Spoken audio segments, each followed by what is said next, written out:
Good evening, ladies and gentlemen. This is WeatherBrains episode number 739 for March 16th, 2020. And my, has the world changed since we last spoke a week ago? Goodness gracious. I guess as old as I am, I've been through some pretty odd things in my life. Certainly a pandemic of this nature is not one of them. But I did live through the Cuban Missile Crisis as a child back in the 60s. And boy, that was some creepy stuff. But we'll talk about look, I don't want to get hung up in this virus thing. You've been inundated. This is all you've been hearing all day long.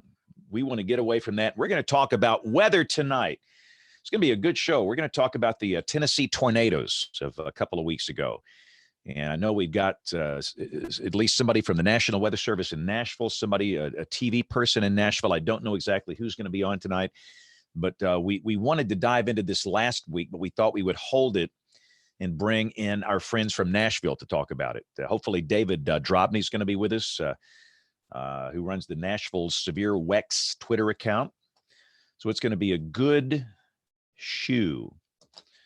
So let's get everybody else on here,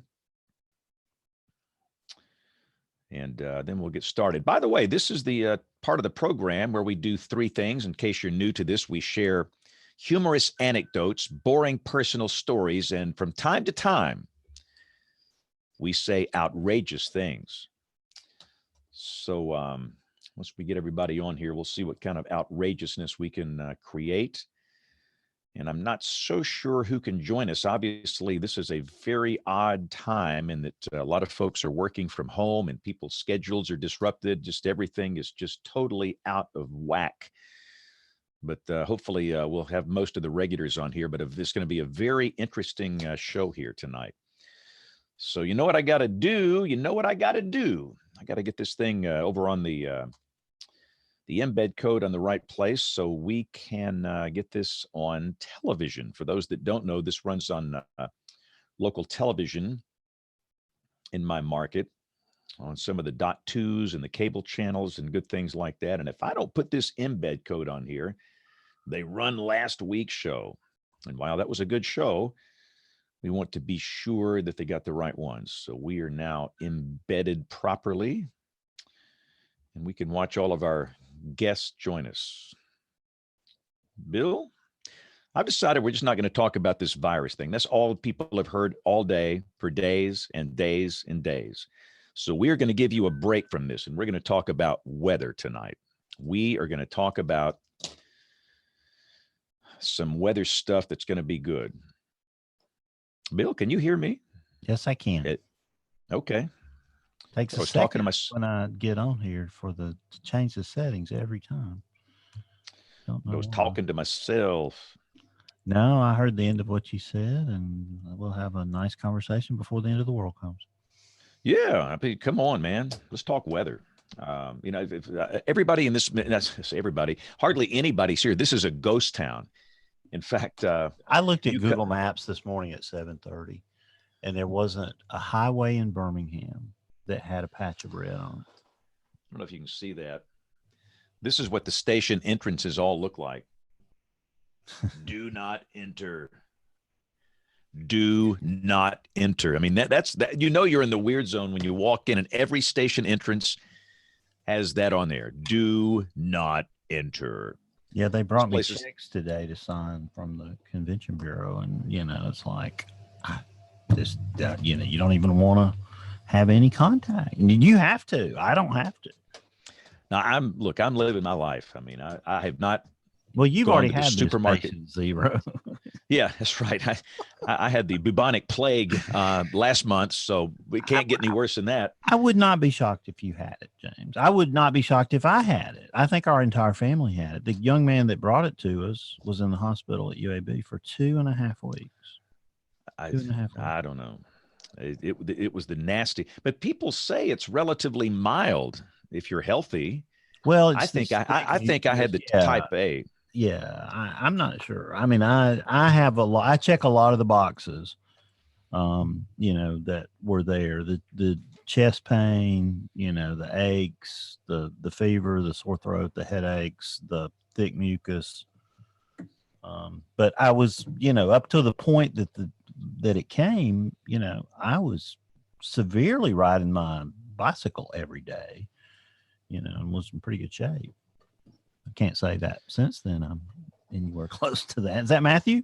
Yes. Good evening. Hey, Matthew. Welcome to the show. Hey, thanks so No, much. no, no, no, no, no, no, no, no, no. That's No? Miranda. Oh, sorry. Hi, Miranda. Your name says Miranda. Are you Carmen Miranda? Minders? Yeah, Miranda Zanzig. Zanzig. That is, huh?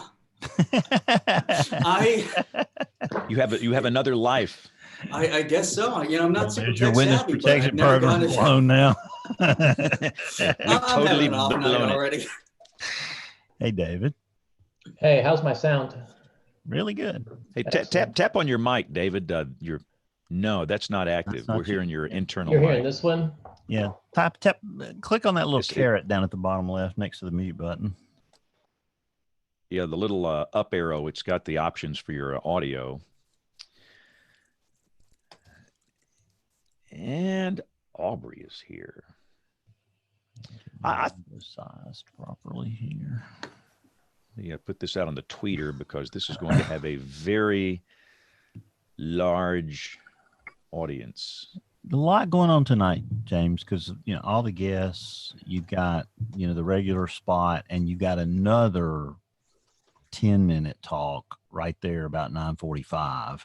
So this thing's going to be all over with that new sponsor. So he's queued up and ready to come in at 9:45. So, and then I think we'll be going long, probably. I would imagine. Hey, Sam, how are you? Good. How are you? Good. We hear you fine. Can you hear us okay? Yep. Nice to meet you. You too. Sorry it's under these circumstances. How's my sound now, guys? Yeah, man, that did it. Good, sound thanks. Loud and clear. Yeah, the David, long- is that your real hair? Is that a toupee? It's my real hair. I'm not old enough for it to go away yet. Nobody should have hair that good looking. It's like John Scala. It's the same thing. I mean, The hair of an angel, right? the hair of an angel.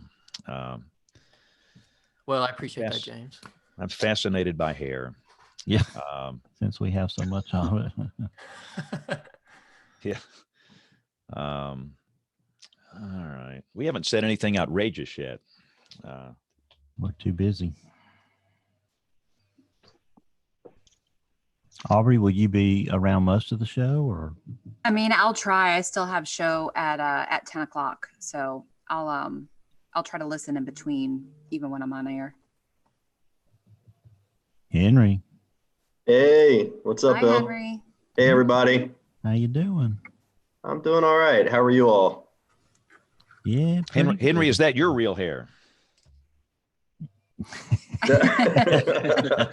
It's not a weave. It's all there. It Hey, is. Sam, how's Chrissy Hurley doing? You ever see her? Oh yeah, I see her all the time. She's doing great. She's always Chrissy so was my bubbly. lead forecaster in Memphis when I worked there. Oh wow. Awesome. She's always bubbly and in a good mood. Just never go to a hockey game with her. Oh When boy. Reds are not doing good, it's violent. So now we know. Mhm. Okay. Matthew, you got your name changed. Awesome. Yep. So you're not going to tell us about this Miranda's secret identity, are you? Yeah, I'm not tech savvy to begin with, but there's never a dull moment. Yeah, Miranda Zigzag. What was I forget the name? We should have screen grabbed that thing. How's Jason doing? So far, so good. I've been having a nice time here at the Capitol Weather Game. He's doing well. I know that because we've been working at home, he and Andrew have been very busy lately with childcare and with everything. So it's been a lot of juggling for them lately, but it's a pretty good I time. can imagine. Well, I'm a big fan of what you guys do. So Mhm. we'll get into it here when the show starts. We got 4 minutes to say anything ugly, outrageous. We're live on the tube, but we're not. This part does not go out on the audio podcast, and about 75% of the people listen. So if you want to say something really outrageous, this is your chance. I Although don't we like prefer David you- Drobny. Oh, see, that would be the show title right there, but we can't use it because we haven't started the show yet. Nah. Darn. What David's built here is pretty freaking amazing. I mean, It's a it really model. is. It's a model for all of is. us. yeah. Anytime I speak, I use that as an example. This is what we should be. And the interaction, the engagement, the communication techniques, it's just, it's really good. Yeah, we got to come with something bad to say about David. I mean, I have nothing. That's gonna be hard to do. He's a lawyer. Well, that's true. If you dig hard enough, James, you'll find plenty bad about me. It's so cold outside. It's so cold outside.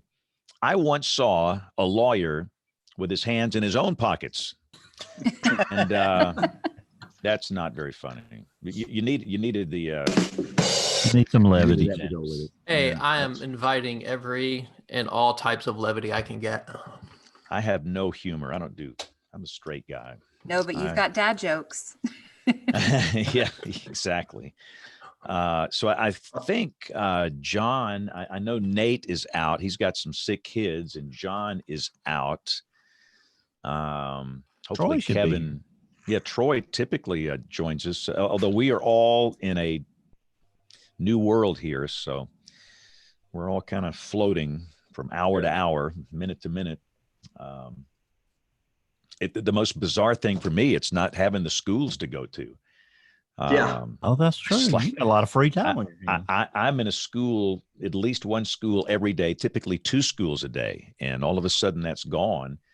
So You may be gone for the rest Are of the you sleeping Yeah. then? No, I it's- can't. it's It's not in my DNA to sleep, but I am going to do I've just decided, look, I'm going to do one of these online deals. So I'm going to work on, doing a version of what I would do in a school Oh, wow. online. And I do a lot of Skype sessions with students out of state, but I want to do something really cool. So I'm not going to do it until Thursday to give me some time to work on it. And I want to make it interactive. So I can get some comments from the kids that are watching, but that I can't wait. That makes me excited. Now I would be a 3rd grade science teacher if I didn't do this. That is my calling. 3rd graders think I'm funny. Middle school and high school kids, they don't like me. They just don't like me. Preschoolers, it's the worst. They need that little teacher that comes in there and goes, "Hello, friends." I can't do that. But 3rd graders understand sarcasm. You can teach them some really deep stuff. They're so focused and they laugh at your bad jokes. They're just the greatest. So I'll come up with something special for them on Thursday. For those interested, that will be at 10 o'clock Central Time on my Face Bag page, which is the one with the blue check. There's so many of these bogus pages around. You have to be careful, but it's just look for the little blue check. Facebook.com/James Spann, 11 Eastern, 10 Central, Thursday morning. I promise it's going to be good. And you might even like it if you're a WeatherBrains watcher/viewer. All right, we got to wait 60 more seconds and we'll join the TV people and then we'll get this thing started. Thank you all for your time, by the way. I know that we are in a really weird place here. It's just strange. But again, I'm the only one here old enough to remember the Cuban Missile Crisis. You talk about strange. I remember they taught us how to get under our desks. I thought, what? So you got an incoming nuclear warhead, and we're going to get under some little crappy desk here. What good is this going to do? We're just going to melt down.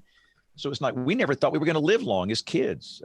We had that, and then we had Vietnam, and all the older kids were going over there, and they weren't coming back. So I mean, I never thought I'd live to see 20. So I made it. All right. So here we go. We're almost ready. 2 seconds. 1.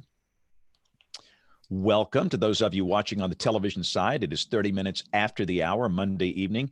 Take a break. You've been hearing the virus news all day. Take a break. Sit back and watch WeatherBrains. We promise we're not going to talk about the virus tonight. We're going to talk about weather. It's going to be a great show. We're going to focus on the Tennessee tornadoes of 2 weeks ago. Troy made it on time, baby. That clock hit 30 after, and there you are, man. Hey.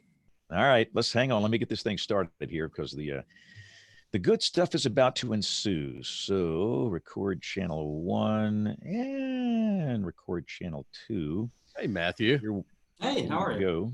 Hey, Henry. Going. Hey, Troy, how you doing? Doing okay, man. David. Troy, Sam, good to see you, man. everybody, man. Jesus. Troy, pipe down. We got to get started here. And who are you? Never I'm mind. I'm the goober pressing the buttons. I'm the wizard. Here we go in 5, 4, Hey, Bill. 3, 2, Hey, 1. Troy. The generous 5, 4, 3, 2, 1. WeatherBrains is made possible by the generous support of TradeWeather, which allows you to enter into financial trades based on the outcome of future weather events. Get a $10 trading credit and learn more at tradeweather.com.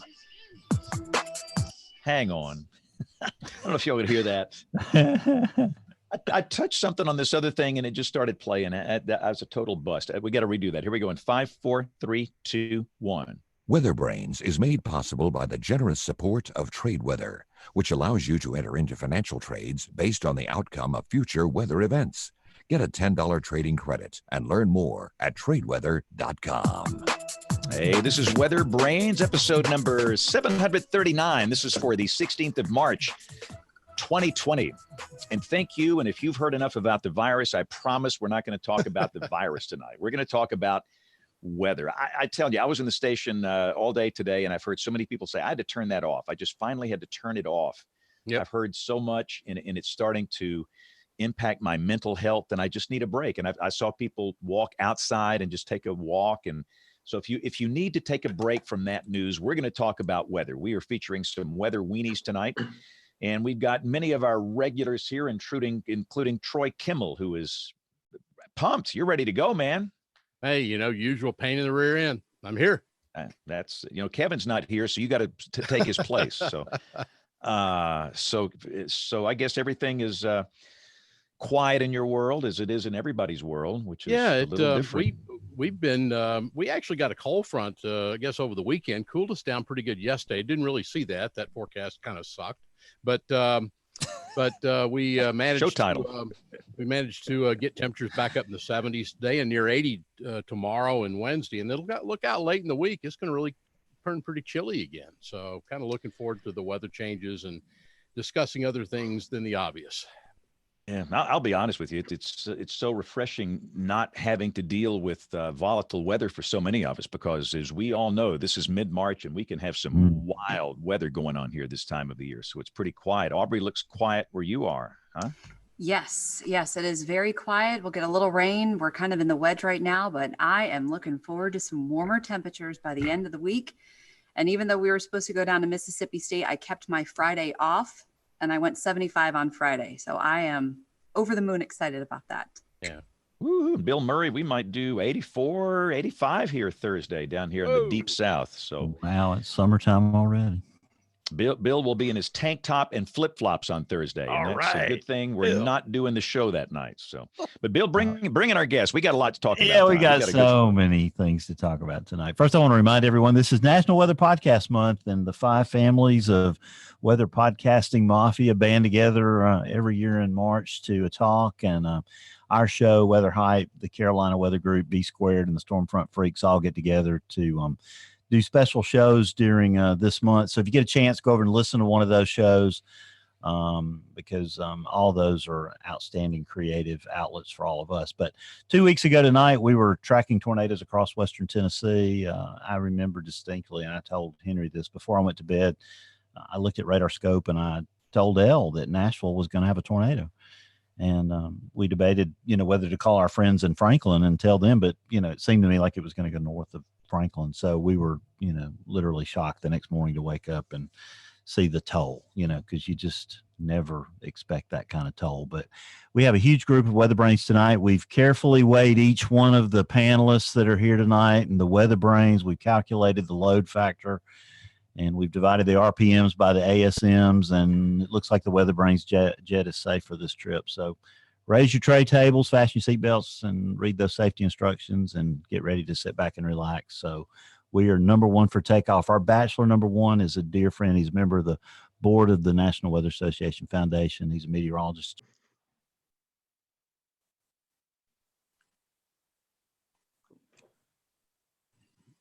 Bill, you're muted. think Sorry, you muted. Bill. I will raise my hand. I did that. I thought, how saw did it. I do that? I've been waiting for that to happen. Are we? No.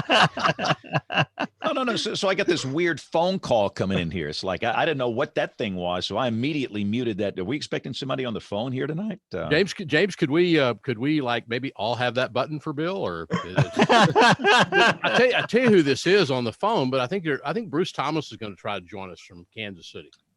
Well, I sent him an invite though. Did you? Tell him to follow his. All right. So who's on the phone with us? This might be dangerous. I've got some random number here. Who's this? Bruce. James, can you hear me? Is this There Bruce? we go. Sounds like Bruce. Oh, that is Bruce's number. Yeah. I just looked it up. Okay. How does it Well, I get to introduce our fourth guest weather brain tonight. Then he's another longtime friend of the show. He's been appearing on Weather Brains more times than Alec Baldwin's been on Saturday Night Live. Oh, wow. Bruce Thomas, welcome to the show. I don't know. Maybe I'm muted. And he just hung up on us. That was a smart move. he ran. And finally, if I can get through one more before James mutes me for the night, weather brain number 5. I'm done muting. He's a meteorologist with the Capital Weather Gang in D.C. He wrote an article about the tornadoes last week. Matthew Capucci, welcome to the show. Hi, good evening. Thanks for having me. Thanks, everybody. Now, I've only got one lady here, so I'll say, lady and gentlemen, the show may end up being the longest Weather Brains show in history tonight. Sort of a kind of the aviation equivalent of that Qantas to New York or Qantas New York to Sydney flight. Yeah. But here we go. I'm going to start off tonight by quoting Dr. Cloco McClain because she put it perfectly. There's been a lot of armchair quarterbacking with this event. I keep feeling like it's Joplin in many key ways. The day of the tornado threat was highly conditional. Mesoscale conditions conspired to generate a high-end event out of a low probability set of ingredients. And when this is the case, pre-event messaging is difficult at least. So she, went on to talk about that. We have to be humble in the face of such challenges. And Dr. John said it best. He said, it's easy to dissect the actions of anybody else with hindsight as a license and a guide. So, James, you got the buzzer. If you got to buzz any of us tonight, use it liberally. But, it's a buzz-free night. All right, it's a buzz-free zone tonight. But David Drobny, it's great to have you here. You run the outstanding Nashville severe weather blog and do such a great job with your tweeting and everything you do up there. But take us real quickly through the event, the what it was, the tornadoes, the toll, the ratings, kind of the big picture real quick. Yeah, sure. Well, first, thanks for having me. I hate to be here on this occasion. This tornado was a supercell east moving tornado that came through Nashville just after 12:30 a.m. on a regular Monday night, technically Tuesday morning. And it started, like most tornadoes do, EF1, EF0 damage, and then quickly became an EF2, EF3 tornado through metropolitan Nashville. It cut across the north part of the downtown area and was on the ground, at least the Nashville tornado was on the ground for over 50 miles. And the supercell then cycled and proceeded east into Putnam County, which is the main, if you've ever driven down I-40, you've driven through Putnam County. It's between Nashville and Knoxville, and the biggest city there is Cookeville. And that's where the tornado was the strongest and had the largest loss of life. It was forecast, really wasn't on our radar on Sunday. There were supposed to be some strong storms, and we weren't really sure about the timing or how bad it would be. We woke up on Monday to an SPC 2% outlook for tornadoes within 25 miles of a point. And then we had some guidance from our local forecast office indicating tornadoes were possible, except that, damaging winds and hail were the primary threats. And, I don't know how deep we really want to go into this right now, but that escalated very quickly into the evening, into the 8 o'clock hour. Still storms were ongoing in Kentucky. And then what ended up happening was around, gosh, 11 o'clock, we see the supercell out to our west. We see that it's tornadic. Storm Prediction Centers use a tornado watch, and the storm starts cycling through, producing a tornado. Uh-oh.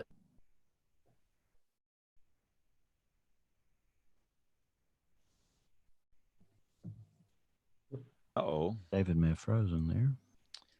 Looks like David lost his connectivity. There 20% probability of, am I back? Yeah. Yeah, you're back. Sorry about that, guys. It's probably my son trying to play Fortnite upstairs. Now that's a show title. That is a show title. Yeah. Yeah, I don't know where you lost me. We've gone through this event so many times in our heads, but this escalated rather quickly for us on a Monday night, and went from we're not really sure when these storms are going to get here, and all of a sudden a supercell appears, and an hour and a half later it's in metropolitan Nashville with a very, very strong tornado where we lose 2 people who are outside in this tornado trying to go from one bar to another, one bar with insufficient shelter to another one with sufficient shelter. We don't really know exactly what motivated the people to do what they did. I walked the path of the decisions that they made, and just talked to some reporters and tried to figure out, whenever you have a loss of life, you want to, at least I wanted to know what happened, even if I couldn't explain it. And that was, for me, the hardest part of this. Those people had plenty of warning. As I understand, they were in a bar. They knew the tornado was coming. We had, as I'm sure all the other news outlets did, we had live video footage from one of our cameras of it, and we were broadcasting it. And I might have dropped you again. I don't know, but no, you're good. Okay, you're good. Thanks. Yeah, we saw this thing kind of run left to right across our cameras. So Will and I are live tweeting it. Andrew's covering it on YouTube Live. The TV's been wall to wall all night. For those of you who remember, there were tornadic storms in Kentucky earlier that evening, and it caused quite the stir amongst the Bachelor fans. And there was a good bit of social media shaming from the weather community against those who were complaining that their entertainment needs. And by the way, it was a Women Tell All episode, which is the worst episode of the Bachelor series, which was particularly galling. I mean, I could kind of see their point if it was a different one, but that one, I know JB Elliott would have something to say about that, but yeah, so that was going on, and then just the whole tone just flipped on us. After 12:30 in the morning, we see this rotation tightening up, and the warning comes out right away. And this thing is in Germantown, which is the first, I think, densely populated area in metropolitan Nashville, at least in the city itself. And I start getting, I get a photo of somebody whose roof is caved in, a friend of ours, and we watch this thing go across into East Nashville, and then continue on into Donaldson, where it was particularly strong. There's EF3 there. That area, as I understand it, has a lot of split-level homes, which I think saved a lot of people. They had plenty of warning, but then when it crossed out of Nashville into Mount Juliet, which is a community in Wilson County, adjacent on the east side of metropolitan Nashville, we lost 3 people there. And then, man, this thing kept trucking along and crawled right up the plateau. And I think the toll, and somebody correct me if I'm wrong, I think it's up to 19 now. I think it was 18, now it's 19. I don't know how you attribute that last death, but that was just straight up in the middle of the night. Horrible, horrible supercell. So, I mean, we at the time were just trying to stay ahead of this thing. This was a first experience for us, having something go through a major metropolitan area that we're responsible for. And having live footage of it was a lesson that we took from what we heard from James and everybody from April 27th, which was, they're not going to believe the splotches on the radar. They're going to believe photo of it. And we've got power flashes going left to right across our city. You know, it hits the top golf and rips the net off, and this thing was pretty strong. So we're just trying to stay ahead of it. And then when it goes out of the city, you know, everybody's lights are off. We get messages pouring in. We're smelling gas. We're, you know, what do we do? And there's still the back edge of this thunderstorm a little bit north of town. The Briley Parkway is the highway that kind of bisects the northern part of Nashville. And there's a fair amount of cloud to ground lightning ongoing right there. So we're, you know, hey, let's not all go venture outside at once, but they've lost their roof. What are they going to do?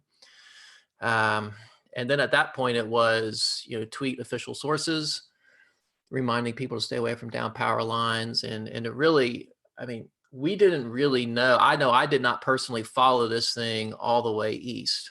It wasn't, you know, our responsibility, our stated responsibility is to handle Davidson County, which is metropolitan Nashville, and the adjacent Southern County, which is Williamson County. So when that thing went out, you know, we still hadn't had the main line come through. There's still a line of storms forming in Western Kentucky. We knew, all the models said it was going to drop southeast, and we were just waiting for that to happen as well. So what ensued was a several-hour wait for this next line to come through while people are picking their stuff up in the middle of the night before the sun comes up. So that's a long, rambling, not detailed summary of what that evening was. David, Troy here. I've got a question for you and Sam and Henry, and this one threw me a little bit because I know the area around Memphis and West Tennessee. David, you mentioned Germantown. I'm thinking about the Germantown with Memphis. There's one in Memphis, but I assume, guys, there's also one on the northeast side or on the east side of Nashville. Yeah, it's funny. Sorry, Henry. I went to Germantown Middle School when I lived in Memphis as a kid, so I know exactly what you're talking about. And I grew up in Germantown, so. Oh, see, I didn't know that, Henry. The Germantown special.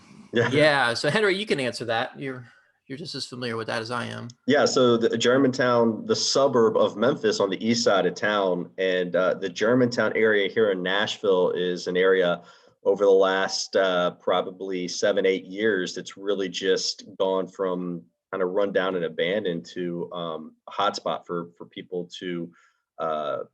A lot of gentrification happened there, a lot of homes being bought and either torn down and new ones built, or old homes being renovated. So it would be kind of like, if you remember from Memphis, I would say like the Cooper Young area of Nashville now. Henry, is that where the baseball stadium is? It's in Germantown. It's basically, you've got downtown, and Germantown's right next to it, and the TV station's at the very end of downtown. Then there's a parking structure, and you're right in the baseball stadium, which is what I would consider the beginning of Germantown. So this was one supercell that dropped all those tornadoes across Tennessee. Yeah.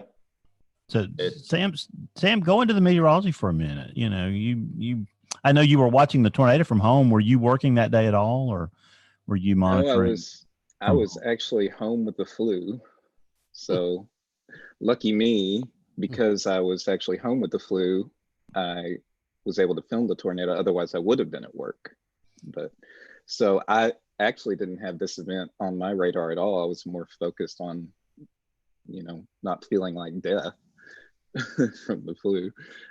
But after the fact, looking at this, was a low cape, high shear supercell event, which is kind of unusual for us. Most of our events are QLCS type severe events in the cool season, so January, February, March. But this event was actually ended up being really two supercells. There was one in Southern Kentucky that dropped a few tornadoes up there, and then the main one which traveled pretty much the whole length of the state of Tennessee and dropped tornadoes in West, Middle, and East Tennessee.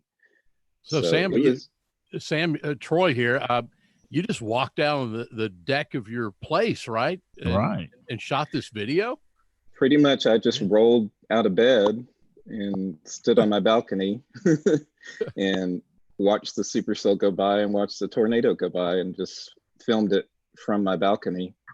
I pretty much, you can see North Nashville, the Germantown area that Henry was talking about, and then downtown from my apartment. So I was able to get a view of the tornado from the south and then from the southwest as it raced by about 60 miles an hour. So it was definitely a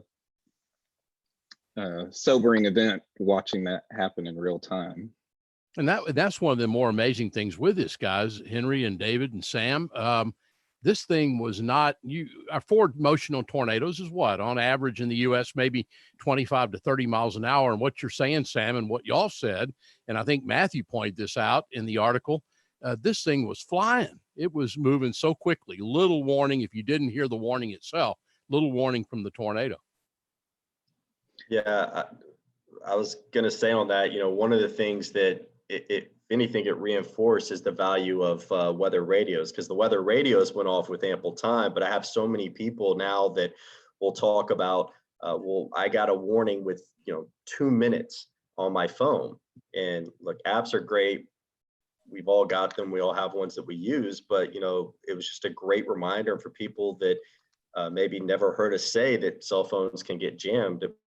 Great reinforcement to show you how trying to transmit this message to hundreds of thousands of phones when cell towers are being hit too, it definitely can create some problems. So we did hear a lot of issues, people saying they didn't get the warning. Well, because it came in late on their phone in many cases. So this is the whole point I want to talk about. It's the warning process. And Matthew, I want you to kind of go through the piece that you wrote and let's kind of dissect this thing. So what, Matthew, let's go through your findings and then we'll talk about all the various aspects of it.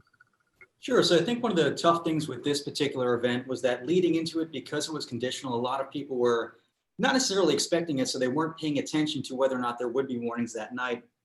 I know the day before, Nashville was under slight, but Cookeville was under general. So a lot of people probably thought, well, Nashville could see it, but otherwise not too much going on. I know earlier on it was mentioned they were under a 2% risk of tornadoes, but when you consider Nashville, many areas, probably under a 2% risk, 2 dozen times per year. So there was nothing product-wise that really stood out with this event. And understandably so, it was such a high impact but low risk event that leading into it, the forecast didn't really build up gradually over time like many of these higher impact events do. Instead, it really ramped up at the last minute. Understandably so, but by that point, I think a lot of people had either retired for the night or just kind of tuned out the message.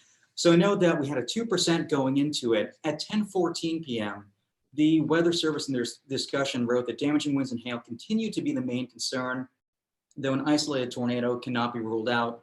And in that 10:14 p.m. discussion the Monday night before, they mentioned that storm mode looks to become increasingly messy. And prior to this one supercell forming, a lot of the high-res models had that. A lot of the conditions looked like there was just going to be this kind of batch of convection move through until this one lone supercell formed and started making its 275-mile trek across the state.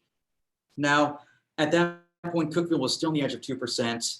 They were not under marginal. They were under general risk.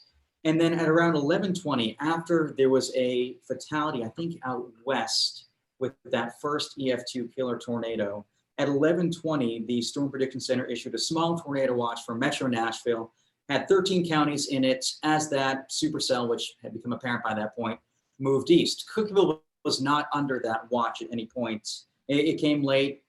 I think a lot of people were probably sleeping at the time, but it was still there. So there was lead time in terms of the watch. It just came at a time when overnight, probably not as many people are tuning in. And then in that watch, there was a 30% chance probability of 2 or more tornadoes touching down. The risk of a strong tornado significant was described as low. So even in the watch, it seemed like damaging winds and hail were the main concerns. The tornado risk was still there, 30% chance of 2 or more. And like I mentioned, that risk of significant tornadoes was low. And then things really started coming together as soon as the tornado passed, or rather, as soon as the supercell passed Dixon, which is about 40 miles west of Nashville. That's when the first report of baseball-sized hail came in. And that was shortly before midnight. So again, we're at T-minus about 30 minutes before the tornado touches down. 12:15 a.m., the tornado warnings for that cell are dropped. It was a cyclical supercell, convection tapered down, or rather the rotation tapered down a little bit, didn't look as threatening. But one thing I think was a little bit tricky with this storm was because it was such a compact storm, only about 6-7 miles across, there was a lot of side lobe contamination that made it tougher to discern those low-level radar rotation aberrations that we would have been looking for. At 12:11 a.m., instead of a tornado warning, there was a severe thunderstorm warning issued for areas farther to the east, including Metro Nashville, for 60-mile-an-hour winds and half-dollar size hail. But in that product, there was no tornado possible tag, like we see a lot of the time whenever there's a supercell with rotation in it, which admittedly perhaps there should have been. We can talk about that later. And then it's right around 12:30 or 12:31 when we start seeing that debris very prevalent on radar west of the John C. Toone Airport. And it wasn't until 12:35, after the tornado had been on the ground for 3 or 4 minutes, causing significant damage at and near the airport, that the warning was issued, the tornado warning. By that point, less than 30 seconds later, we saw a massive debris ball on radar. And within about 6 or 7 minutes, the tornado was over downtown Nashville, moving east of the river, having lofted debris to 20,000 feet. So even the warning itself ramped up extremely quickly. Downtown Nashville had about 5 to 6 minutes warning. Areas to the west had negative warning by about 3 or 4 minutes. And tornado warnings followed that storm until about 1:30 a.m. And that's around the time that tornado lifted, after about 60 miles. One thing that was good with the warning process, they extended the warnings a pretty good deal east as that storm was moving east at close to 60 miles an hour. It was screaming along.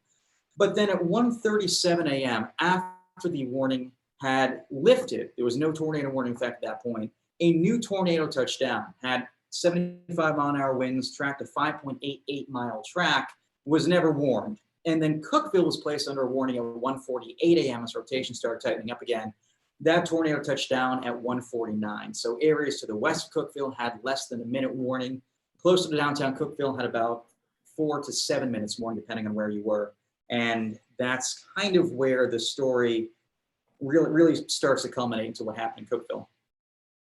So let's get the Weather Service reaction first, Sam, on Matthew's piece and what he just said. What are your thoughts on the warning process from your perspective at the Weather Service? Well, unfortunately, since I wasn't there, I was homesick. I can't really comment on exactly what the decision process was with the warnings that night. I know that, like David was talking about earlier and Henry was talking about earlier, we did mention that there was the threat for severe weather, and we were emphasizing to the public that night to be sure to keep your phones on, be sure to have your weather radios ready to go in case any warnings were issued and any watches or warnings were issued rather. And so always have multiple ways to receive warnings in case one type of warning like cell phone towers does go out or something like one of those. So yeah, so unfortunately, since I wasn't working the actual event, I can't comment on the warning decision process. David, now you were in the middle of this whole thing. We're going to get to Henry in just a second, but David, tell it from your perspective. Yeah, so I read Matthew's article. Living through it, the message is always here to check back. You get enough of these 2%, the message is always, one of these days, one of these 2% is going to happen. So we need you to stay attuned to changing weather conditions. That's in our blog at 1:38 p.m. in the afternoon. When the Storm Protection Center issued that tornado watch around just before 11:20 p.m., they single out that supercell that was in Waverly going towards Camden. They say not that the probability is low, but they assign a number to it of 20%. In my mind, that's a tenfold increase. I know arithmetically we'd say differently, but we've gone from 2% now, no watch, to a tornado watch with a 20% risk of an EF2 or stronger tornado. And by the way, that cell is being warned out to our west. So the message is, as this thing is coming in, it is a tornadic supercell. Our message was to stay awake. When we see this happening, we tell people, if you're reading our tweets, stay awake, because this thing is going to be worth staying awake for. Now, when you talk about the warning decision, we're sitting here in NWS chat, and there was a lot of side lobe contamination. There were also several instances where the southwest quadrant of the supercell is not yet attaching itself to the parent, and it's spitting out a lot of drops in correlation coefficient that is not co-located with the spike in reflectivity, and it's not co-located with the gate-to-gate shear where it should be in order to be a TDS. So there's, and I went back through this frame by frame. You know, at 12:30 a.m., I can't see a TDS signature there. There's no way there to figure out whether the CC is lowering, is a TDS, or is noise. There's no vertical continuity in that scan, and it didn't exist in the previous scan, and then it doesn't survive into the next scan at 12:32. It's at 12:33 that we first see the center of the precipitation wrapping around the circulation.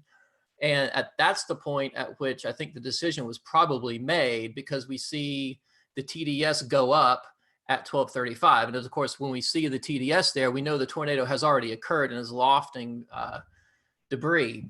So, I mean, what we're now talking about is splitting hairs between a couple of minutes. I think any suggestion that this warning was 10 minutes late, or it was ignoring an ongoing TDS signature, needs to be the subject of some sort of study, because I don't think that is a TDS signature at 12:24. It's not one at 12:28. It's not one at 12:30. It's not one at 12:32. It is, I think the tornado is happening at 12:33, and then we see the signature at 12:35. And at that point, it's unmistakable. This is a tornado, and it's picking up stuff. It's picking up that debris at the airport, the John C. Toon Airport, not DNA. And the reflectivity is bouncing hard, and everything is co-located, and there is vertical continuity between the tornado debris signature, the gate-to-gate shear, and the 35 dBz spike. So, you know, in real time, it's our job to follow the lead of the Weather Service. I can look at that at 12:33 and issue my own tornado warning and cause chaos in the messaging community. Henry can do the same thing on television.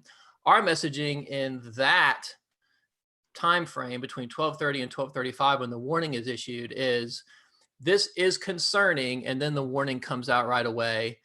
Man, it was a tough storm. This thing dropped EF0, EF1 tornado damage right on top of us, and then a few minutes later, it's producing EF2 tornado damage in Germantown, which is a heavily populated area, as Henry was saying earlier. As this thing continues to go east, go and study that radar data. I'm sure this will be hopefully at AMS or NWA or wherever we study this thing next. That data, as you go up the plateau, of course, this beam is shooting several thousand feet up at that point. The NROT scores don't really spike until the tornado's already occurred. And you've got to, I mean, I hate to be sitting in that warning desk, and I've watched, and I don't know, but I've watched the Weather Service struggle with these. With you got a upslope there from Cookeville versus Nashville. You're about to hit the top of the plateau. That beam is hitting really high up into the storm to warn or not to warn at 4,000 or 5,000 feet. There's not a really good radar site out there to tell you what's happening at the lowest levels. And as you know, these rotating storms are happening all the time. So this is where I think the armchair quarterbacking is coming in. I'd like to know if the warning was late, which I don't think it was. I think it was right on time. If the warning is late, what is the trigger that we should now use in future warnings that wasn't followed here, that should be followed to catch this thing a couple minutes earlier? Because I've gone through this data myself, and I'm certainly the least qualified person on this panel to do that. But I've gone through it myself, and I can't tell you that I would have warned it every time I had seen this. So those are my feelings about it. You know, at the end of the day, the people who lost their lives lost this thing well after this warning was submitted. If you were sheltered and in the lowest level of your home, you survived this tornado in Nashville. That is the message. I walked the damage path. I've seen the destruction. And the one thing that you look at is, man, if I was not paying attention and on the upper floor of my apartment, I had damage and I might have been hurt or seriously killed. I saw a lot of EF3 damage where if you were on the first floor, you probably survived this tornado. And of course, that proved to be the case as this thing was going through. So, you know, I honestly don't know what the solution is to this. We've got a smorgasbord of people who got warnings and everything worked great. Their phone went off, their app went off. Somebody called them and woke them up and told them to get to shelter. I've got a bunch of stories where they heard something was off. They heard the thing hitting. They open up their phone, they see what's going on, and they realize this thing is real. They just called my neighborhood and I am downstairs right as this thing is hitting. So if you had TV on, you knew this was coming. I mean, people were wall to wall on it. So, I don't know. What I hope comes from this discussion is some sort of, best practices, some sort of guidance where we can reduce the loss of loss of vulnerable property, the loss of life, the loss of injuries. We had 220 people injured on the 50-mile path of this thing. What I'm not interested in is anybody suggesting that something went horribly wrong. What went horribly wrong is an EF3 tornado came through the middle of Nashville, as Troy was pointing out, very, very quickly. And I think as a whole, we did fine. I don't think it's perfect. I think we ought to have an honest conversation about what could have been better instead of a conversation about what somebody did wrong in hindsight. Tell me how I could have done this better. Yeah, David and Henry, and I know Sam, you had the evening off. On this show, two weeks ago, right now, we had the discussion, James and Bill and Aubrey as well. We sat here and we said, God, there are tornado warnings coming out of the weather office, I think in Paducah, up in Kentucky. Those storms that went to the distant northwest of the area, was there anything, Henry or David, at that point in those storms up in Kentucky that kind of got your suspicion a little earlier in the evening? Because I know those weren't the same storms, right? That developed out over West Tennessee, right? Yeah, I remember that afternoon. I was actually in Clarksville in our storm tracking unit, and because all the energy was looking more kind of Clarksville up towards Hopkinsville and that area, they had breaks in the clouds, so they even got some sunshine too at the end of the day. That was the area we really anticipated seeing things happen. When that tornado had formed for Trigg and Christian counties, I had actually already returned to the station because sunset was occurring. So practice what you preach, not being out in the dark trying to chase. And that kind of looked like that was really going to be the bulk of it, staying up there. It was more so, I think, in the hours right after those Kentucky storms that things just started to get a little head scratching, where it's like, this is starting to shift a little bit more to the south, but just how much of this is going to shift to the south? And, every scenario we can go through is different. You've got the Joplin, which was a high risk day in 2011. I remember the Super Tuesday outbreak was a high risk day in 2008.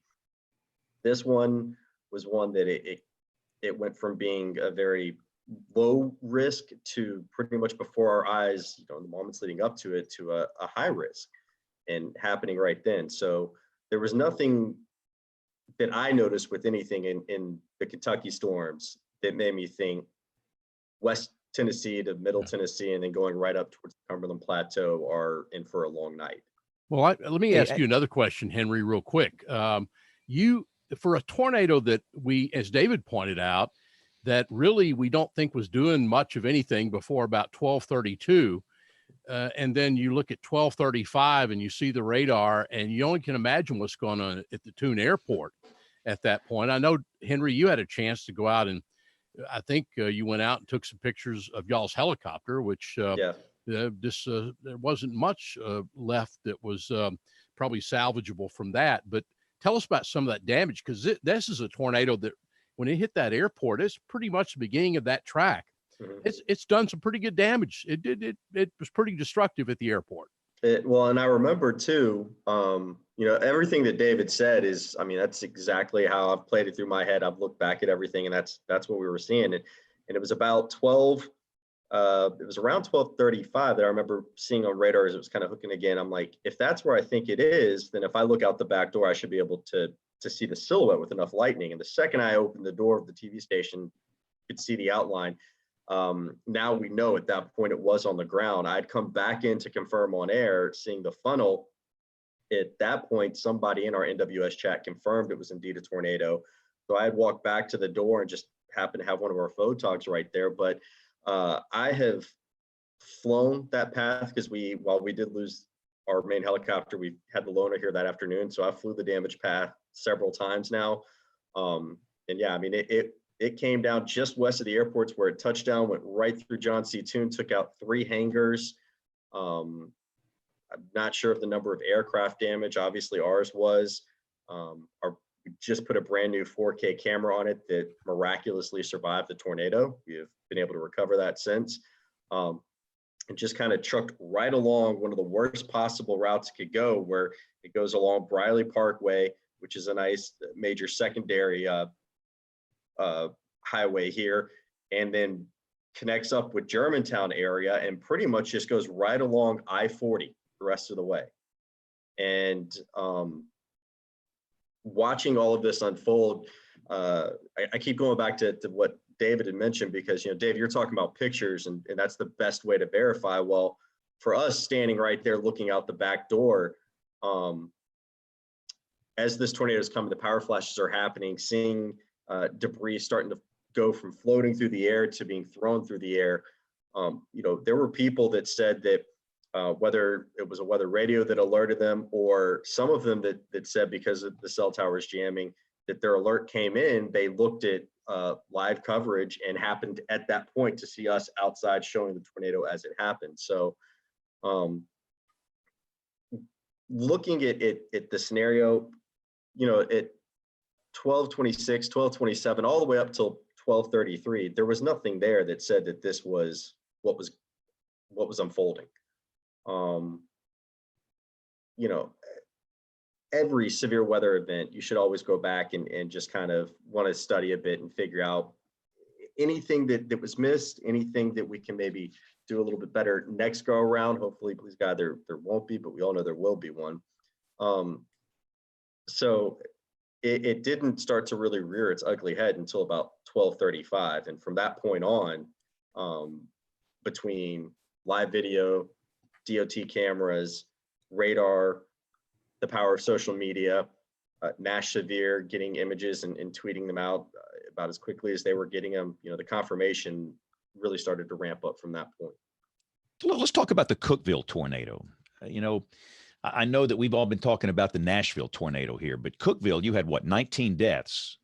And I guess, Henry, for you, did your superiors make you go to coverage of Nashville tornado damage, reducing your ability to communicate the danger to Cookeville, or did you guys still have wall-to-wall weather at that time? So we were still wall-to-wall. Once we started realizing the damage reports coming in, our morning meteorologist, Leland Statham, was on his way. And in fact, he delayed leaving his house to let the hook cross I-65. Once he was en route is when I pulled off of studio coverage and changed to go out to do field coverage until we could get more crews in. So we still had 2 meteorologists wall-to-wall on air, and then eventually we got to 3 meteorologists in studio when our weekend morning meteorologist, Heather Mathis, came in. Bree Smith was already there. So we stayed on the warning the whole time it went. Live coverage from what I was hearing when I was in the field and having the audio up, if we needed a you know, the Mets in studio needed a break from something, you know, every now and then you got to stop, you need to regroup, something may happen. We would go out to the reporters to show new damage. So that was kind of our buffer to give us the time, if something needed to be done, here's the latest damage here, here's the latest damage here. And as we got crews coming in and as it was safer, once we knew that any severe threat at that point was further east, we could get crews staggered out along the damage too. Because that was another thing, is 1, get them in, and 2, make sure when they go out that the weather threat, that danger has passed, because you've got enough danger with down power lines, debris in the road, not knowing what you're going to be stumbling up upon. Did your station and other stations stay wall to wall during the severe thunderstorm warning, Henry? We stayed wall to wall for 21 hours. So we were Wow. wall to wall through all of the weather, and we were still wall to wall when it passed, right up until, in fact, we got special permission from CBS News, because that was the night of one of the debates, Right. to air that on our digital channel, and to stay on the main channel for coverage, because obviously you're getting information at that point of afterwards where people need to go if they have damage, to get tarps for roofs and things like that. But we were on air. We were on air off and on from 7 that night, a little after 7 that night. We went off around, we went off after the newscast briefly. We were back on sometime after 11 when the warnings came out for some of our western counties, and then we were on all the way through the following night. And Sam, you've been in that seat plenty of times. You know, you've been the guy pulling the trigger. False alarms are a real problem, especially at night. You don't want to be the person that wakes up the metro. Talk about that, sitting on that razor's edge between that, you know, getting lulled into, you know, maybe a false sense. You don't sit on the radar. Maybe it's a little confusing, whatever. Talk about how challenging that is. It's extremely challenging, especially in our area where most of our tornadoes are these brief, weak spin-ups, usually EF0, EF1s, and they may be there one scan and they're gone the next. So, and like I said earlier, most of ours are actually QLCS type tornadoes. So that makes it even more challenging. So it can be hair pulling, head banging, a mess, just trying to determine whether or not a warning should be issued. And of course, you don't want to warn a city as big as Nashville unnecessarily. You want to make the right call as soon as possible. So yeah, it's always challenging when anything's approaching a major city for that person in the hot seat.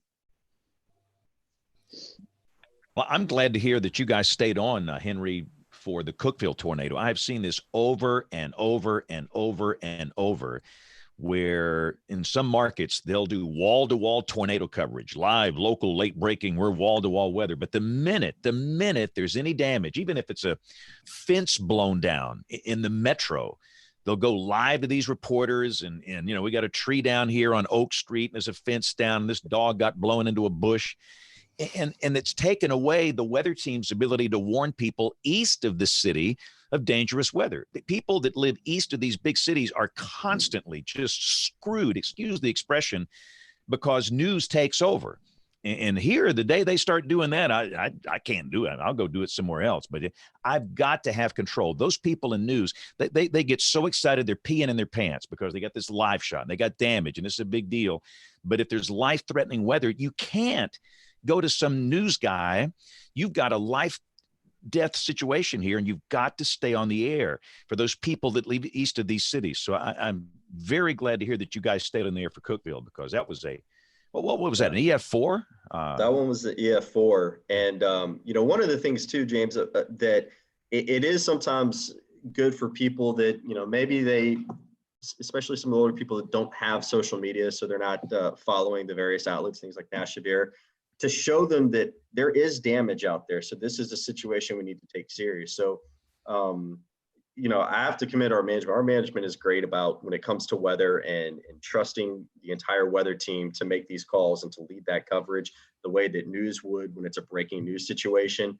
But, you know, at the same time, while doing that coverage, I do think there's that importance there to also see that damage that has happened, so that it can be that driving force for some people. Some people are just, they're visual and seeing it on radar, you know, oh, we've seen it 100 times. They always say that, but then they start to see this damage. It's like, oh my gosh, that thing did all that damage. And now they're saying it's heading this way. So I definitely see the value in both, but yeah, staying with the tornado and staying for all of the counties that we were responsible for until the very end of it. Okay, Matthew, give him a grade. Matthew, grade the warning process. Go. Oh my A, goodness. B, C, D, E, or F. You know, I don't know if I'm the right person to make that call. I think that it was a very difficult Well, situation. you did all that research. I think you are. You did great research on the whole thing. Piece. Well, I thank just you. like to know Appreciate it. you're great. You know, I think we have to split it up for whether or not we're talking downtown Nashville or Cookeville. I say for downtown Nashville, personally, I do like C plus, B minus. I have to say that they were dealt extremely difficult cards between all the side lobing going on, how difficult it was to discern. I mean, heck, there are some frames, I don't know if it's a correlation coefficient, just drop off or clutter, or if it actually is associated with a tornadic vortex. So going into the metro, I think it was impossible to make that call. What I will say, when you have a supercell thunderstorm moving towards a major metro at night with that kind of gate to gate, even if there's clutter and side lobing going on, if it has a history of major tornadoes, I would have played it a little bit safe. And of course, by that point, there had already been one fatality farther to the west and had baseball size hail, and it wasn't weakening much. It was still strengthening. So I think the one in Nashville could have come a little bit sooner. For Cookeville, that was an extremely tricky call. I've never seen such a shallow signature for an EF4 tornado. It was 2 pixels. There was next to no vertical continuity. If you had shown me that, just that radar frame from the time that Cookeville was ongoing, producing the worst damage, I'd say, meh, maybe EF, high end EF0, low end EF1. So Cookeville was an extremely tricky one. I think this is one of those times when, with difficult radar signatures, you kind of have to rely on past history of the storm. As we said, hindsight's 2020, so I'm very loath to critique the warning process. I think the folks at the Weather Service do an incredible job, and they do a job that, heck, I would never want to have to make the call as to whether or not to wake up 700,000 people at night. So I'm reluctant to give them a grade. I think in any event, we can learn from what happened. We can look for different signatures next time. We can try a little bit, try different things, but we can grow from every event. I think this is an opportunity to do so. Matthew and David and Sam and Henry, my question for you is this: in the years ahead, when we talk more about this so-called, not so-called, it is, we talk about Dixie Alley. Is this our poster child tornado now for Dixie Alley? I mean, in a middle of the night, number one, a low Cape event, just not real typical event. I mean, to me, it just seems like it screams Dixie Alley, but just want to get your ideas on that. Is this, I mean, I assume this is what we've always been afraid of. Yeah, this is our nightmare scenario, actually. It's a supercell moving through our biggest city in the middle of the night when everybody's asleep. Yep. And this event is so unusual in so many ways. Like David said earlier, there's going to be tons of research about this event and what all happened. Not only did we have this low Cape, high shear supercell move across almost the entire length of the state of Tennessee, it did so in dew points that were only in the mid to upper 50s, well below what we normally look for supercell tornadoes. And the temperatures prior to the supercell arriving were also in the 50s. They warmed up into the low 60s as the supercell arrived, but still, this is not an environment that we're accustomed to seeing supercell tornadoes, much less long track, strong, violent tornadoes. There's something we were, not only us, just meteorology in general is missing with this event here that we didn't anticipate. It's very fascinating from a meteorology perspective. Why did this happen? So there's definitely going to be a lot of research out of this. Is this the poster child for Dixie Alley? This is like the special stepchild of Dixie Alley, I think, just because it was so unusual. You go, Matthew. You got something to add to that? Yeah, I know we had a pretty similar event here, albeit to a much lesser magnitude, back on February 7th, where we were supposed to have a couple low top showers during the morning commute to the west of town. Temperatures were pretty cold aloft, but there wasn't any Cape we saw in models, maybe 50 joules per kilogram.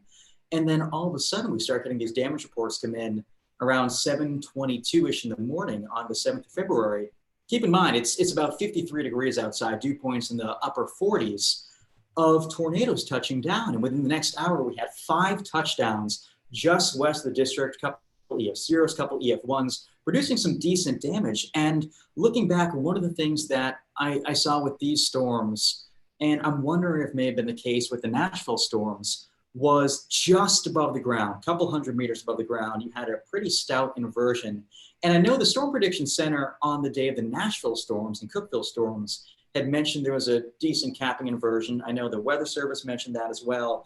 We were not expecting that to mix down at all during our case in DC. We thought everything would stay separated.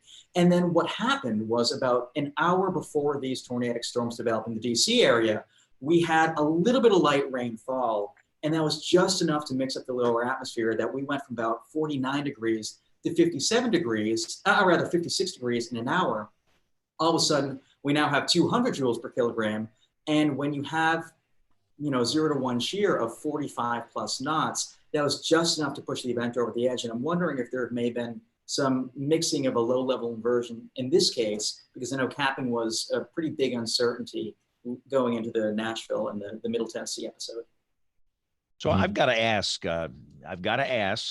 you, all of you on the panel here up in Nashville, all those people died, mainly in Cookeville.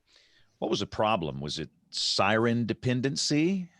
I don't know what it is about Dixie Alley. People love those things. They think they're sexy. They honestly think in their heart that they're going to hear some World War II air raid siren in their house before a tornado. We've still got that problem where I'm. I've been preaching this for 9 years, hard. I mean, hard preaching. I'm a good preacher. I preach it hard. And yet people don't listen because I can always hear that siren going off in my neighborhood every time we have a storm. No, you can't. It's just like people have this odd attraction to these things. Was it siren dependency? Did people turn off WEA? We've learned that a lot of people turn off wireless emergency alerts because they don't want to get an Amber Alert, which in itself is problematic because what kind of a jerk are you? I mean, if somebody's child is missing, you're saying, I don't want to help them. I don't want to get these Amber Alerts. So before I get way too cranky, so for everybody in Nashville, why did so many people die? Well, I'll go first, James. I don't know the answer to that question. My experience in hearing back from people is some people expect to hear a siren, just like you're talking about.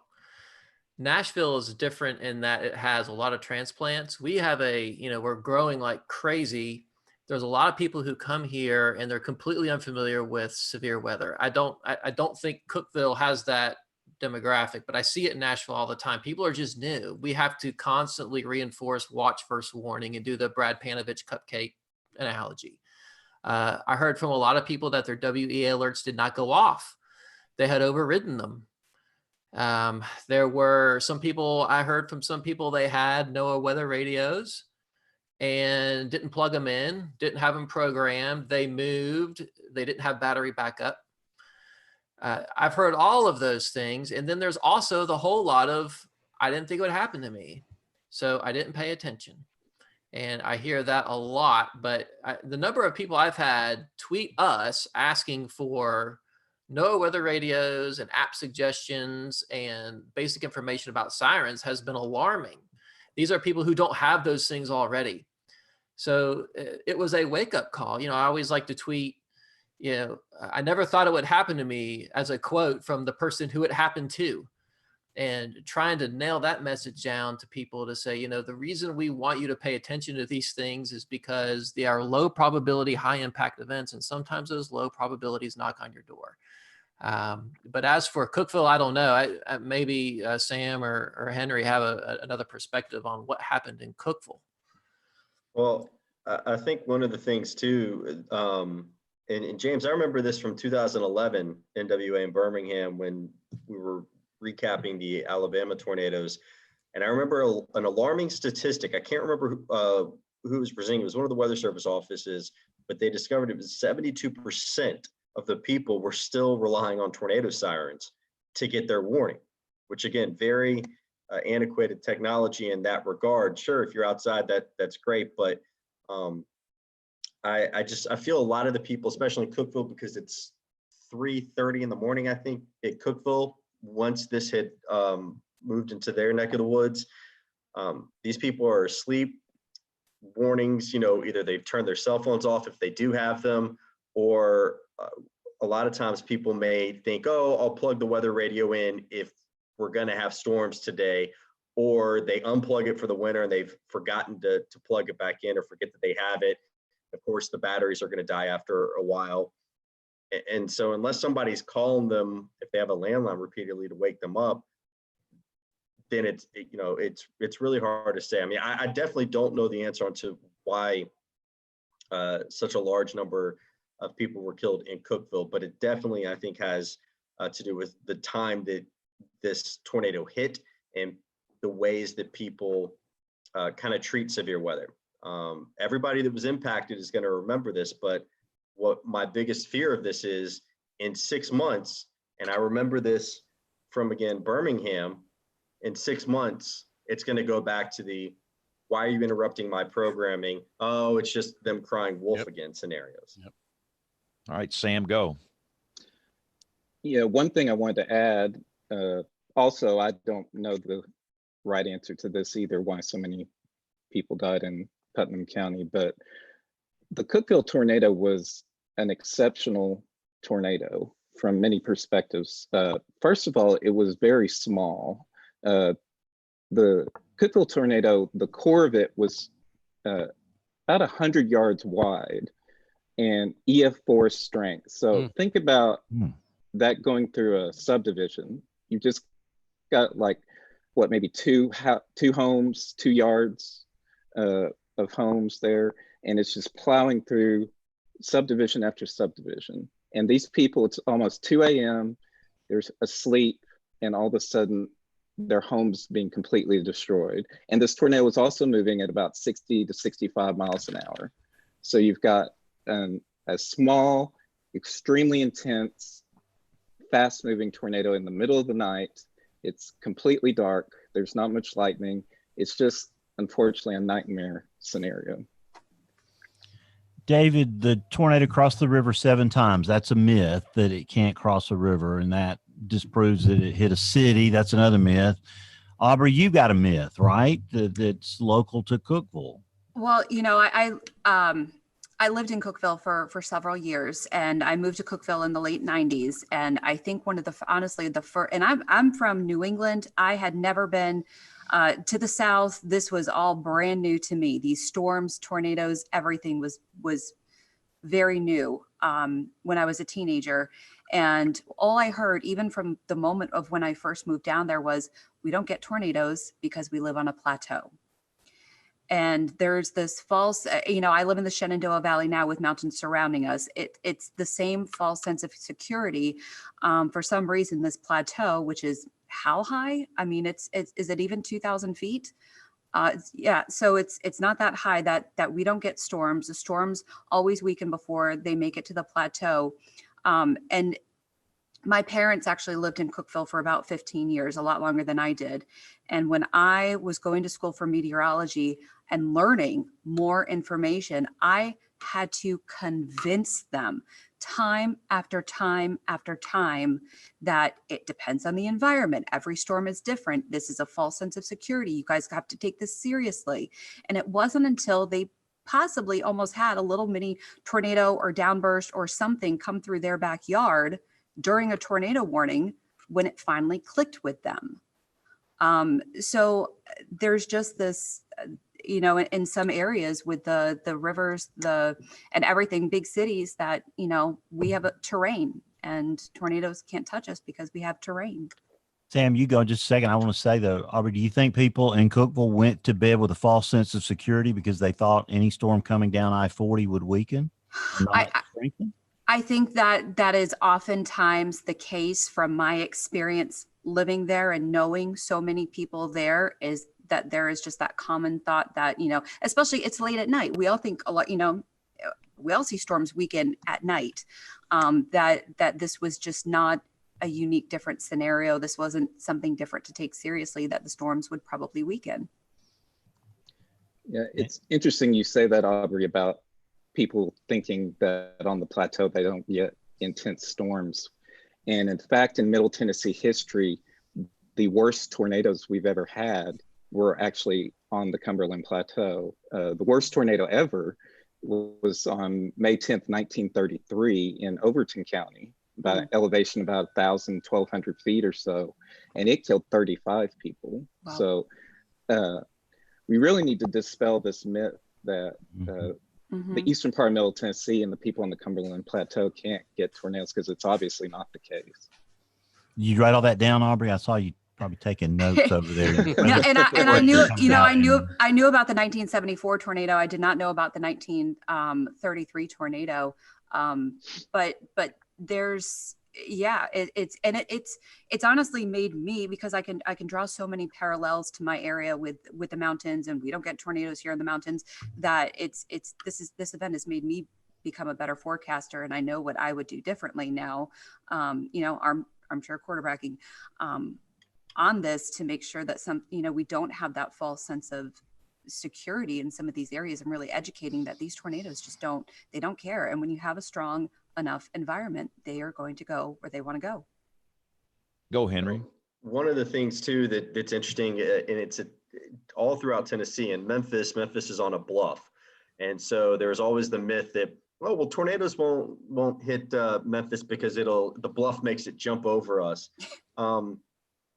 Obviously not true at all. I think 1989, 1994, the Super Tuesday outbreaks. But also what has amazed me is how many people are like, well, I didn't think tornadoes could hit downtowns. I thought that the buildings helped to somehow impact the storms. But as we look back over the last even 10 years, how many downtowns are hit? And one of my questions when it comes to us educating people now is, how can we start to get this message driven home to people that they will hit buildings? They don't discriminate against elevation and building and development and all that. And one of the reasons, now we're able to see so many of these is trained spotters that are out there, technology, the advancements in it in the last 15, 20 years, we can get confirmation a lot quicker. And of course, you've got a lot more development too that can be targets for these tornadoes to hit as well. But I think one of the things that I've been amazed with is people saying, well, I didn't think they would hit downtown areas. I've heard the elevation thing in the plateau some, but I think it just amazes me, thinking back to Birmingham in 11, thinking back to Atlanta in 07 or 08 when downtown was hit, that how quickly people are forgetting that tornadoes do not discriminate, so to speak.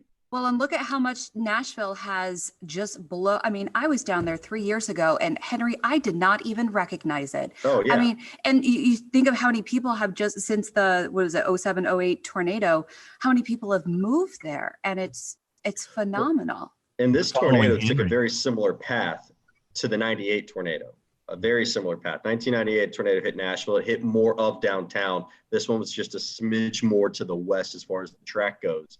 But how many people that are moving here now that one, don't know that and realize that tornadoes hitting this area, and two, the people that do live here, they quickly forgot. They remember the tornado, but the areas that it went through then really weren't developed. You didn't have as many residents. I think in 1998 we only had one fatality in that tornado. And I think it was rated an F3, but now, yeah, like you were saying, Aubrey, the development and just the boom of people, we average about 90 people a day moving to Nashville. Wow. From all over. This was definitely a wake-up call for many. So let me just say this, we've got to take a pause for Tony Rice, but before you guys get out of here later, I want each one of you in Nashville to tell us one thing that you learned 2 weeks ago in that tornado, a best practice that we and the Weather Enterprise can learn from your experience, because the only way for us all to get better, it's to learn from people that have been through something like this. So y'all think about how you're going to answer that, but we do have to take a break for Tony Rice and the Astronomy Report. We're going to come back with more on the Nashville tornadoes. If we have time, we'll do an email inbox. We'll do picks of the week and a whole lot more as WeatherBrains rolls along. Looking beyond the atmosphere, here's Tony Rice with your Astronomy Outlook. Astronomical spring arrives on Thursday with the March equinox. Actually, it arrives early Friday morning UTC time as the sun moves across the equator over a spot in the Gorontalo Sea south of the Indonesian peninsula of Sulawesi. I had to look up how that was pronounced. While equinox comes from the Latin words equus, or equal, and nox, or night, on Thursday, the day and night are almost equal, but not quite. The day when the daylight hours most closely equal 12 comes earlier, on Monday for most of the continental United States. But why? We actually get more sunlight each day than we deserve, or should, thanks to the atmosphere. The sun appears to rise while it's still more than half a degree physically below the horizon, and remains visible until it sinks more than half a degree below the horizon at sunset, because of atmospheric refraction, which bends the light up and over the horizon. This shifts the equilux, or the day of equal light, back a few days. Also, you may have heard talk of a near-Earth object that will pass by Earth in late April. I'm not really sure why 1998 OR2 is receiving attention, but here's the facts. It's about a mile or two across, and it's expected to pass more than 3.9 million miles from Earth. So that means there will be no effects. The last thing we need right now is more panic. The good news is it might be visible. It'll look like a slow-moving faint star, but it'll require a moderate-sized telescope. I can't really figure out why these asteroids are getting attention. Why this one so far out was picked when 2020 DP4 is passing this weekend within 836,000 miles. That's still nearly 4 times the distance of the moon, so nothing to worry about there either. I guess my point is there are better sources for astronomy information than the tabloids. Elsewhere in the sky, look to the southeast this week for a trio of planets. Saturn, Jupiter, and Mars will all be visible before sunrise. Wednesday morning is a particularly good one to go out and take a look, as the waning crescent moon joins the party. If your southern horizon is particularly clear of trees and buildings, you might catch Mercury as well. That's your Astronomy Outlook. Follow me at RTP Hokie for more spacey stuff like this. Well, I had no idea what role Jupiter played in protecting our planet for eons, and still plays. And, you know, the different things that are going to happen to our planet over the next, Troy, 500 million years that are going to make some big changes. You want to be around for those? Are you saying I'm about 500 million years old? I called you middle-aged there. Thank you. Plus or minus. Okay. But we are really excited about Love having you trade too, weather. Aubrey. Yeah, exactly. About having trade weather as a sponsor of the show. And as he does each week, AJ Grossbart from CX Futures joins us to talk about some of the more interesting weather markets coming up in the next 7 days. AJ, give us the rundown. Give us the elevator pitch for anybody who wants to join in the fun. Anybody who's got any money left. Hey, AJ. Definitely. How's it going, guys? Good to be on. First and foremost, I wanted to mention that I hope everyone's safe during this crazy time. Obviously, I'm here to promote trade weather, but at the end of the day, I hope the WeatherBrains panel and audience are taking the necessary precautions over the coming weeks. With that being said, you may find yourself at home with a bit more time. So as a weather enthusiast, this marketplace could be of interest to you. The market I take a look at is the low temperature market for Fargo, North Dakota on Saturday, March 21st. North Dakota isn't typically a highlighted market on trade weather, but this particular date has received an increase in activity. My thinking is because of the NOAA average in Fargo, North Dakota being 21 degrees this time of year, traders have taken note of the fact that the current forecasts range from -3 degrees to -5 degrees. Trading is all over the place with trades ranging from -3 degrees right now to 21 degrees Fahrenheit. So you have until Friday at 5 p.m. Eastern to forecast what you think the low temperature in Fargo, North Dakota is going to be, as well as make daily rainfall, snowfall, high and low temperature forecasts across 86 cities in the United States on trade weather. It's looking like an active hurricane season, AJ. When does that come into play with the platform? I believe that'll open up in May. As soon as hurricane season gets going, you'll be able to make landfall predictions wherever is being forecasted. And AJ, how do people get started with the program? Yeah, head over to tradeweather.com, click on the top right-hand corner, apply. You'll get $10 when you sign up. And then once you place your first trade, let us know what you think. You'll take a survey and we'll give you an additional $25 in trading credit to make a couple of trades on us. AJ, thank you so much. It's good to have you. You're welcome to stay for the rest of the show, but if you need to bug out, we'll talk to you next week. Thanks for having me. Awesome. So that's going. Bruce Thomas, we haven't even heard from you tonight. What is wrong with this equation? Bruce. Bruce. That's why we haven't heard from him, because he's muted. Muted. I'll stay for Bruce. Show title. Your first show title, AJ. I want to be able to hear Bruce. Doggone it. Well, James, talk for a minute while he figures out his technical aspect. He's not muted, so we got to just get a mic hooked up there.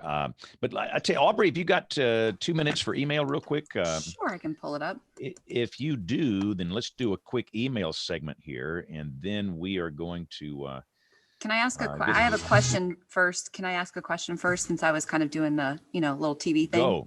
Go. Sam, ask away. Sam, I have a question for you. When we were talking about the radar, when Matthew was kind of talking about the radar coverage with the Cumberland Plateau, and you guys may have covered this, but what kind of challenges do you guys have? Obviously, with it being so far away from the radar site, have you gone back to other past tornadoes and maybe compared some of those radar scans?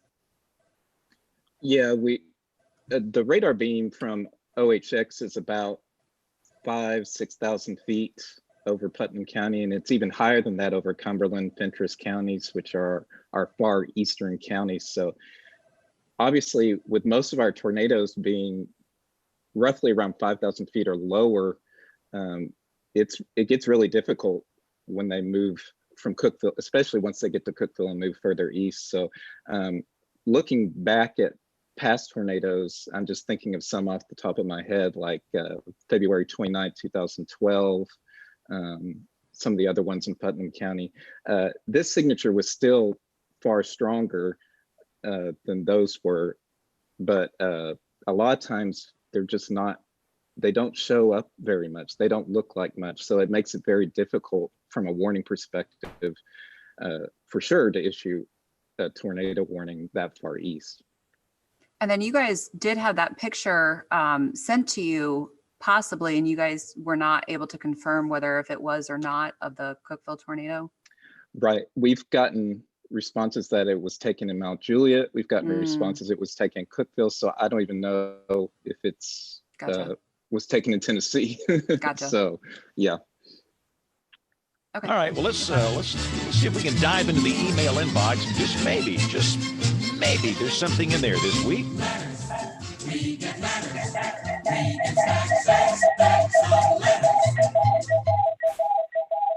Wow. Uh-oh. Hang on here. We got some technical issues here. Woo. There were like three Bruces there for a minute. Wow. All right.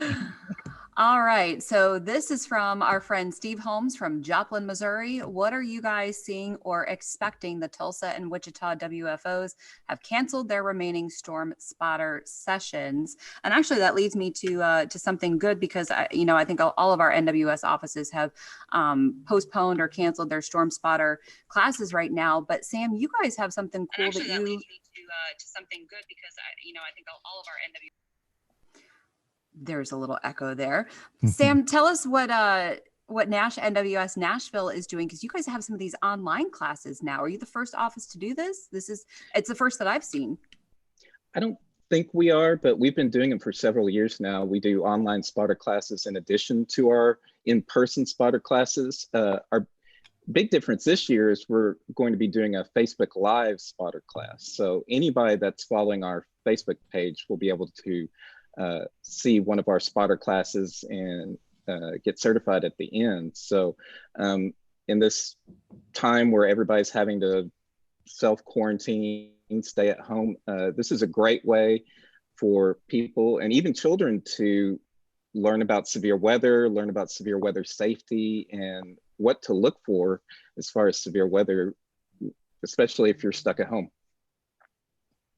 Awesome. So we encourage everyone to check that out, NWS Nashville. And this one comes in from Marvin Johnson. And Marvin sent us a wonderful list of guest suggestions. Bill, I think we can be fully booked through 2021. What do you think? I think we've got this year covered, Aubrey. Thank you for all these great suggestions. So thanks, Marvin. We appreciate it. A whole list of some great people, and we will work it into the list. So if you have an email for us, email@weatherbrains.com. If you have a question, guest suggestion, a cool link or something you think, I don't know, weather-wise, and you want to share it with us, go ahead and send it over. Email@weatherbrains.com. All right, Nashville boys and everybody, can y'all stick around with us for a little bit longer? Yeah. All right, good. Well, we're probably going to about 11 o'clock. No, I'm just kidding. We probably won't make it till 11, but that's past Troy's bedtime. But we are excited tonight to announce that we've added another sponsor to the show right when the economy's tanking. We're getting some sponsors here, but one of the most asked questions of James in bad weather is it safe to drive to X, Y, or Z at 3 o'clock on Tuesday? And Devin Stormont has created an app that can help people answer that question for themselves. Devin is the creator of the Highway Weather app. Devin, welcome to the show. Hi, it's a pleasure to be here. Well, some people may not feel this way, but I appreciate you helping keep this show on the air. After 14 years, we're finally beginning to get concerned that it might not make it, but you've given us some hope. So first, give us the elevator pitch for the app. What sets your app apart? Yeah, of course. So anytime you're traveling from, say, your hometown to go see your family, or if you're a truck driver and you're carrying a load, you're driving 6, 7, 8, 10 hours on the road, it's always a challenge, especially in the wintertime, to determine what the weather is going to be along that entire route. And that is exactly what the app was designed to solve. It was actually spawned off of my own experience trying to get home for the holidays several years ago.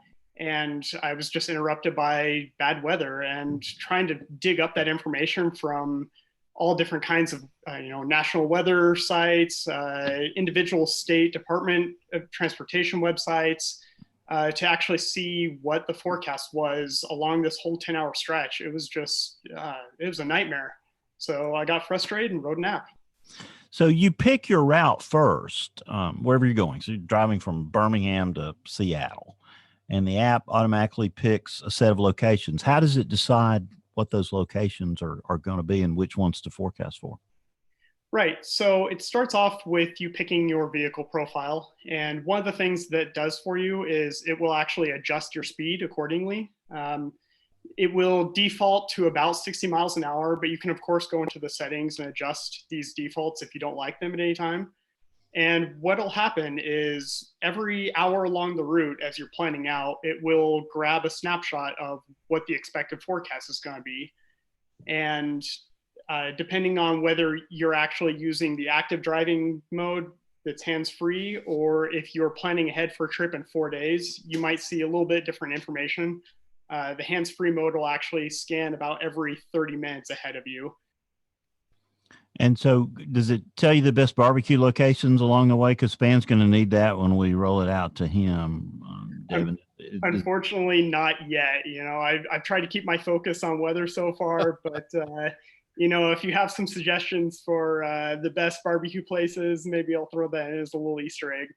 There you go. Bruce, can you hear us? We still can't hear Bruce. Bruce, is your microphone muted on your computer? No, I had suggested that settings caret down at the bottom left. If you can find that, Bruce, take a peek at it. Maybe you can change to another microphone and we'll hear you. Because I was going to tell Devin he's going to have to make sure he gets 80, 90 miles an hour for you. Is that your average speed? Thumbs up, thumbs down, Bruce, when you're traveling. Yeah, okay. I knew that answer was there. So what are some of the elements that you forecast for, Devin? What can a user expect to be able to garner from the app? Oh, sure. So as a basic summary, you'll be able to see a list of all the forecasts along your route right alongside each other. And it'll give you basic information like general overcast, slightly cloudy, possible rain, those kind of things. It'll also give you temperature at the time. It'll give you precipitation, rain or snow. It'll give you wind levels, which for truck drivers, very important. It will also give you severe weather alerts from the National Weather Service. So you'll be able to see the full details of it. If there's flash flood warnings or probably won't be the best tool in order to catch those tornado warnings. Those are a little too much of an emergency need for this app. But if you are looking at high wind warnings, winter storm warnings, anything that the weather service can usually gauge out, even several days in advance, that's something that you'll see show up in the app. And you even suggest a best time to leave, right? Is that chosen by the weather conditions expected along the route? Is that what you're looking at there? Yeah, so I actually have a background in machine learning, a little bit of artificial intelligence. And so I do try to leverage that a little bit. It's something that I'm always trying to improve upon, but what I do try and do is look at all the factors that go into the route that you're looking at the distance, looking at the wind, the precipitation, the temperatures, the time of day, the vehicle profiles that I mentioned earlier. So, a truck is going to be much more concerned with wind than a car is going to be. And not only do the regular route forecasts reflect that, but also the best time guidance will as well. And so the app is free to acquire it, right? And then you get ads on that. But if you want to take like a freemium model, you can get it without ads and some other add-ons? Yeah, of course. So I do try to keep the cost as low as possible. I'm here. It solved my need originally, and I'm trying to give that to the world. I'm not trying to make $1 bazillion off of it. With that said, it is ad supported because I do have servers that I have to keep online. They're not cheap. And I do have an option to pay a one-time fee in order to remove all the ads. And that was actually a user request. So I do listen to my users. I'm just going to throw that out there. The hands-free mode, unfortunately, is a subscription model, but that's because it is constantly scanning the road. So it does have somewhat more of a cost involved, but it's pretty light. It's just $1.99 a month. And you're working with the dark sky folks for the forecasting portion, is that right? Yes. So I use dark sky as my primary source of weather. I do have fallbacks for almost all the technology that I use, but for the weather services, I do use dark sky because I do provide the app as international support, and they have one of the best services to provide international weather forecasts. And you have an API yourself, right, Devin, that people can check into? I am currently working on one, yes. So I don't have anything that's exactly turnkey yet, but if a business does have a solution or does have a problem that they want a similar solution for, where again, you're on the road, you're trying to get the forecasts along that road, I am working on exposing that. So I do welcome partners to reach out to me and help me build that out into a full-scale solution. Well, Devin, we thank you for your support of WeatherBrains, and WeatherBrains audience arrive safely with Highway Weather. Go to highwayweather.io today to download for iOS or Android. Look for it in the App Store for Android or iOS and the Federal GOINT App Store for secure devices. Anything else you want to add? And I want you to stick around if you can, Devin, to the end. Oh, sure. I'll definitely stick around. It's a pleasure to be here, and I've been a longtime fan of the show, and I'm happy to support it. Well, we're sorry about that, but we're glad you're here. That's for sure. So, Bruce, have you worked out your technical difficulties, or are you just awing us with your beauty? Well, can you hear me? Yes. Yes. Okay. All right. Yeah. Yeah. Bruce Thomas shut up for an hour and 28 minutes. Well, actually, I had a barking dog in the house that was going crazy, and I had to mute everything because the dog was really excited. I think there was a herd of deer in my backyard feeding at the bird feeders. So I had to mute everything, and then I couldn't get it all undone when you guys came to me. So it's good to be with you all tonight. And I wore my Mississippi State shirt. So for all of you, Mississippi State, we're going to miss being there this weekend. Troy and Aubrey and many of us were going to go to the Southeast Storm Symposium in Starkville this weekend, but because of the viral Cat 5 hurricane hitting the world, it's been canceled, and I understand why for sure. But I'm sad to say we won't be seeing all of you this weekend in Starkville, Mississippi, and it's good to be on the show tonight with all of you too.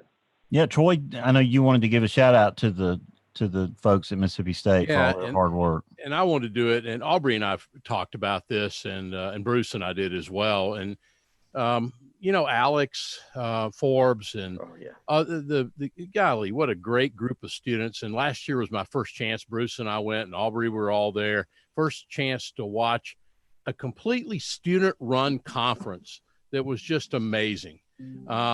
People from all over the country. It was a great conference, and I was so excited about being there again at the end of this week. And I just wanted to give a shout out to the East Mississippi chapter of the NWA and AMS, and Alex student chapter down there. I will tell you that Aubrey and I kind of talked about this. I haven't talked to Bruce about it, but folks, they tried to put this thing together. They invested a lot of money in this conference. And I know when they came back over the weekend, I talked to Alex on the phone for a bit.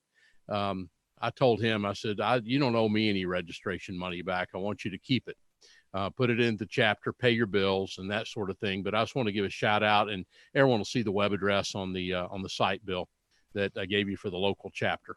So that's awesome. Troy, anything you want to add to that, Aubrey? Can you talk? No, so much for that. But yeah, that's exactly right. Y'all mind if we go back through a couple of my notes that we didn't get to ask during the show earlier? I wanted to ask about the vortex balloon. I heard there was a balloon in pretty close proximity at a pretty close time right before the tornado. Sam, David, Henry, anybody want to say anything about that? Was there such a thing? I believe so. Yeah, UAH was running the University of Alabama Huntsville was running their mobile mesonet the night of the tornadoes a couple weeks ago. And I believe they released the balloon in the Brentwood area, which is a southern suburb of Nashville, while the tornado was in progress. So they got to sample the environment pretty well. And from their preliminary data that I saw, once again, there was nothing earth-shattering suggesting a major tornado outbreak was going to be occurring, but there was low cape, very high shear. I think there was around 400, 500 ML cape, 550 0 to 1 SRH. So that was off the charts. But once again, there's nothing that stands out that, hey, this environment is supportive of long track, strong, violent tornadoes, even from that UAH sounding. So this is definitely going to be an event we're going to study about. And I think David had some more information on some other balloons that had been released. Yeah, Kelton Halbert had plotted a sounding using ACARS data from 5:30 Z, so 11:30, an hour before this tornado came in. So this is a sounding from one of the planes. I can't remember if it was landing or taking off. And this one was alarming. It showed, I mean, I don't know if alarming is really the right word, but the surface base cape was 607, if I'm reading that right, because I'm tired and my eyes can't see real well. But as Sam was saying, this is definitely a low cape event for us. Most of our tornadoes, the cape is way higher, but all of it's surface based. The cap that Matthew was talking about before was gone. I mean, there's no cap in this sounding, obviously. The surface to 1 kilometer storm relative felicity is at 472. The bulk shear is at 45 knots. And the one thing that stood out to me on this balloon was the surface winds have a little bit of a southeast feature to them, which, I mean, as everybody knows, the photograph on this thing looks scary, and so does the storm slinky. And in fact, I'm previewing my pick of the week is the sounding that Kelton put together. He used the ACAR data, I think up to 200 or below 220 millibars, and then he used the HER data to kind of build the rest of it up. It looks to me like this is probably the most representative sounding of the environment this supercell came through an hour later. But this goes back to what you were talking about last week with these ACAR soundings. I would love to have this data plotted in real time, and I'm sure the Weather Service would as well. And there's just so much coming at you. And, of course, with the ACARS data, you're not always sure you're getting a plane that's coming in that's equipped at the time you need it. But Right. That sounding was definitely had our attention. Of course, we don't see it till after the event, but it was a pretty interesting case study, and I think it'd probably be part of any research that follows this tornado. David, well, I think what interests me, and I know y'all all know about this, but you get a chance, go and take that AWAS data from Tune Airport. Because the last report we had, they have one of the older AWASs, which reports every 15 minutes, 20 minutes. And the last OB was at 12:35. The interesting thing is between that and the 35, and I guess the 15 OB or the 20 OB, the winds had backed 40 degrees. They'd back 40 degrees in that time period. And in that 20-minute time period prior to 12:35 a.m., the pressure fell 0.12 of an inch. So the pressure really bottomed out at 2, and then that's the last we've heard from the AWAS. I guess we'd have to ask Henry. I don't know if that AWAS is still around anymore, if it's sitting somewhere in Middle Tennessee. I don't know, but it took an interesting observation in that last one right there, Henry, at 35 after the hour, 12 o'clock. Yeah, and I think from where it came in and cut across, I think it did actually take out the station. I'm not 100% on that. Because just picturing off the top of my head, I think it is. I can't really recall seeing it. A lot of that damage kind of runs together though too. One thing worth noting to clarify that there was an explosion at that airport too. The report initially came in, and David and Sam, I don't know if you two saw it, of the fuel tanks exploding. It wasn't the fuel tanks, thank goodness, because if it was, they'd have been burned in a few days. The fuel trucks where they park them were right in the path of it, and it threw the trucks into each other, and they are what exploded, which also caused additional damage from the fire in neighboring businesses. But I do think from where I remember seeing it, as you would go along just off runway and go into the taxiways, I think that I don't recall seeing it when I was flying over it about a week ago. Well, I know, Matthew, you have something on the Dixon, Tennessee observation, right? Yeah, a little bit farther west. It was kind of weird. Yeah. About 20, 30 minutes beforehand, the dew point went up about 3.5, almost 4 degrees. And the winds were around 220, 230 from it looks like the southwest. And then abruptly, there's one reading where the barometer drops almost 1/10 of an inch. So it went from 29.66 to 29.57 pretty quickly. And then the next observation, just 15 minutes later, goes back up to 29.65. Yep. And in that one weird little observation, the winds veered to 180, so a 50-degree change. And then with that next observation right after, back to 230. And the other cool thing is right after the mesocyclone passed, the dew point dropped by about 3.5, almost 4 degrees. Wow. That is important stuff. And we probably could miss that in all of our great data that we have, something we might have picked up on when we were looking at a teletype, Troy, instead of we might have seen that pressure drop. Got one over there. Yeah, exactly. What was going on there, Sam? And what's your theory on what was happening to cause that to occur? It was probably the vertical pressure perturbation created by the supercell. Obviously, I had a very strong area of low pressure associated with it, and a strong pressure fall rise couplet with it. So I'm assuming that's what helped advect higher moisture in there and some more warm air, and that was what was able to help keep the supercell tornadic for as long as it was, and possibly create these strong, violent tornadoes. Again, we're going to need lots of research on this event to figure out exactly what caused what and why everything occurred the way it did. Fascinating event. But Sam, it was interesting to me with what Matthew meant, both at Dixon and at Tune Airport, how those winds just backed. I mean, it was this 40, 50, 60-degree backing of the wind as the tornado approached. And then, of course, they went back into the southwest once the storm. Of course, we don't know at Tune Airport, but we know at Dixon that they went back to the southwest. Yeah.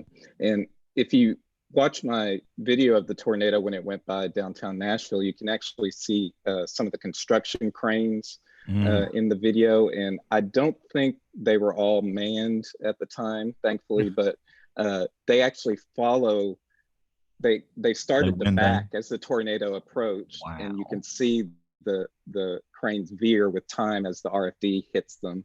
And when the RFD hit my building and the building under construction, you could just see debris start flying off of the building there. So it was definitely fascinating watching it happen in real time. One of the cranes was occupied during that too. There is some video out there of a crane operator, and he was just, I think he was just to the south of the path. But it's absolutely unreal, and I can't even begin to imagine the fear that was going through this gentleman. But yeah, he shot it with his phone, and he was telling his wife he loves him because or loves her because he didn't know what was going to happen. It's very powerful footage out there. Yep. And talk, Matthew, you posted about the video, right, from 3rd and Jefferson. Yeah, that was amazing. Police camera, security camera video. And one thing that struck me was the amount of lightning after the tornado passed. It was almost like strobe-like. Yeah, one interesting thing about this storm is that for a lot of places, they got next to no rain or very little precipitation beforehand. In fact, at that particular intersection, it looked like no hail fell. There was only light rain prior because the way the storm was oriented, they got the tornado immediately and then were slammed by the RFD. And you can see that really well in the video over the course of only about 2.5 minutes to go from next to nothing, the winds suddenly build, and then you see, exactly what happened. One interesting thing in the video, though, you can see both the winds change direction, but after the traffic lights go out, you see all these, they look like electrical sparks, and then for about 10 to 12 seconds afterwards, you see no power, no electricity, just these weird little, I don't know if they're flashes, they look like almost fireflies, but larger, moving towards the camera and kind of scuttling along the ground. And I can't think of an explanation for what those are. They last too long to be sparks from anything overhead. So I'm at a loss. I know that back during the April 11th, 1965 outbreak in Ohio, there were reports of similar phenomena in, I think it was Toledo, and then June 9th, 1953, same thing in Worcester, Massachusetts. And from what I've heard, every so often you get debris moving quickly enough along paved surfaces to cause little sparks. So I'm wondering if that happened there, but it was such compelling, fascinating footage. So James wanted us to, I guess we'll do picks of the week and then we'll talk about our lessons. So let's go. You've already done your pick of the week, Troy. You've gotten yours in. Yeah, I've got it. But I have to mention tonight that I have, and is a byproduct, might surprise you, but I have my GRG 301K and GRG 333C classes from UT watching tonight. I asked them to watch in lieu of classes for the time being. And so they're watching tonight, and I say a special hello to them and just let them know, like we've all been talking about, that everyone's with everybody and we just move ahead. That's right. That's all we can do. Just trudge on and we'll get through this together. Aubrey, I know you can't talk, right? Yep. David, you got a pick of the week for us?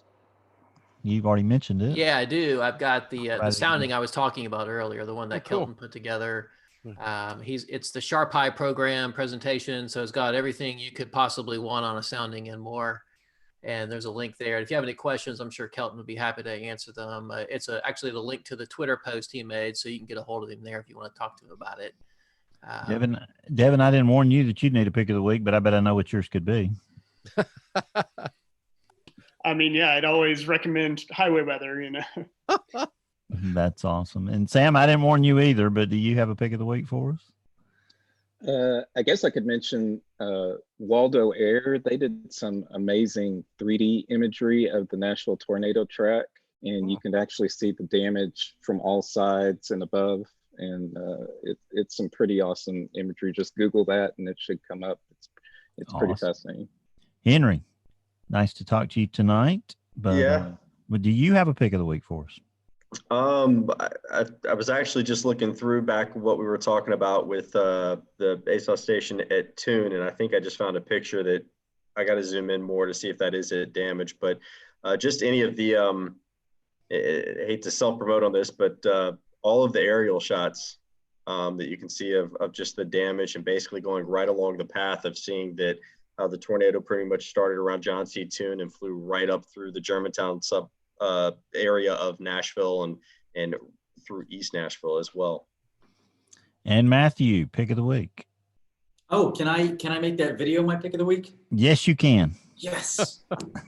So that'll work perfectly. Bruce Thomas, what's been going on in your world, my man? Well, not too much. You know, I live in a house divided, and when my wife heard that I'd be speaking to many of you guys down in Alabama, she's still celebrating that LSU victory. So she gave me this football for the pick of the week. And if I stand up and show you my Mississippi State shirt, I'm going to move over just a little bit. And she brought out her LSU flag and put on the mantle tonight. And I've been hiding that for the last 2 hours, waiting to show that off with my Chiefs bear. So just trying to make light of what's going on in everybody being hunkered down and taking full, taking this very seriously, what's going on across, the world and the United States. And I've got 2 daughters at colleges, one at Mississippi State, one at Kansas State, that can't come home because my wife is immunocompromised because of her treatment for cancer. So it's kind of interesting being really sequestered in my home with this viral hurricane, as I call it, moving across the world right now. Well, you be careful. You got plenty of toilet paper laid in, Bruce? I went to Costco and spent $1,000, but not all at once. I did it over a couple of weeks. It's your fault, Bruce. It's your fault. No, I didn't do that.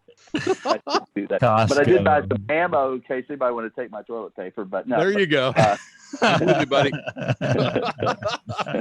No, we're well set here. I had to really lay in a lot of food and stuff because we really have to take care of her. Yeah. So we got to take a chance with her situation right now. So we're hanging here, and I'm in Kansas, and we're well set, and just going to ride this thing out for a few weeks. Well, give her our best, and the girls too. Yep. And so good to see you, Bruce. We'll have to have you back again soon. Thank you, guys. James wanted to. I'm sorry, Bruce. Go ahead. I was going to say it's really good to see David and Henry and Sam and all those guys in Nashville, and I wanted to really tell them that they all did a spectacular job. A nighttime tornado, after midnight in the middle of a major city. It's one of those things that it's just hard to deal with, and everybody there did their best they could, the job, and I was really, really proud of all the work you guys all done in Nashville, and just watching from afar. I've been cheering you guys on and praying for a quick recovery, and I know it was really a terrible tornado, and I've seen a few tornadoes in my day here in Kansas and in Texas, and I felt for you guys, having a tornado in the middle of the night like that. That's just it's just hard to deal with, and you guys, the whole country's pulling for you. Amen, Thanks, brother. Amen. Thanks, Bruce. Thank you, Bruce. All right, now James gave us a little homework right before we go home. Henry, good takeaway, a lesson, a best practice from this system. Takeaway and practice, just I had one and I just forgot it. All right, well, I'll come back to me. Sam, can you share a best practice that's come out of your office or you personally from this system? Something you'll take to the next one? We've really got to emphasize not just the Weather Service, but the media, everybody, all of us in this Weather Ready Nation project together to really emphasize to the public they have to have multiple ways to get warnings. You can't rely on outdoor sirens. You can't rely on just your cell phone. You've got to have multiple ways, whether that's a friend or family member calling you along with your weather radio, along with your cell phone, TV, whatever it is, because the cell phones can go out. The sirens may not work or whatever it might be. So really, really got to hit that point home to everybody's have multiple ways to get your warnings. Matthew, what can you add to the equation from your observations from the Capitol? I'm a huge fan of the battery-powered weather radios. I think they are some of the best things out there. I know my grandparents used to live in Florida, and I bought them one, and at least 2 or 3 times it got them to move from their mobile home to the community shelter in the middle of their mobile home community. So it's a lifesaver time and time again, and I think everybody in the United States should own one. It's an investment that could save your life. Well, we're all battling that messaging right there, how we communicate to folks that live in a less sturdy home to move to a safe place, or they're outdoors or driving. It's certainly a big challenge. David, takeaway, lesson for Three. Span. Yeah. The first is invest in cameras. We did, and we were horrified that it paid off, that we did.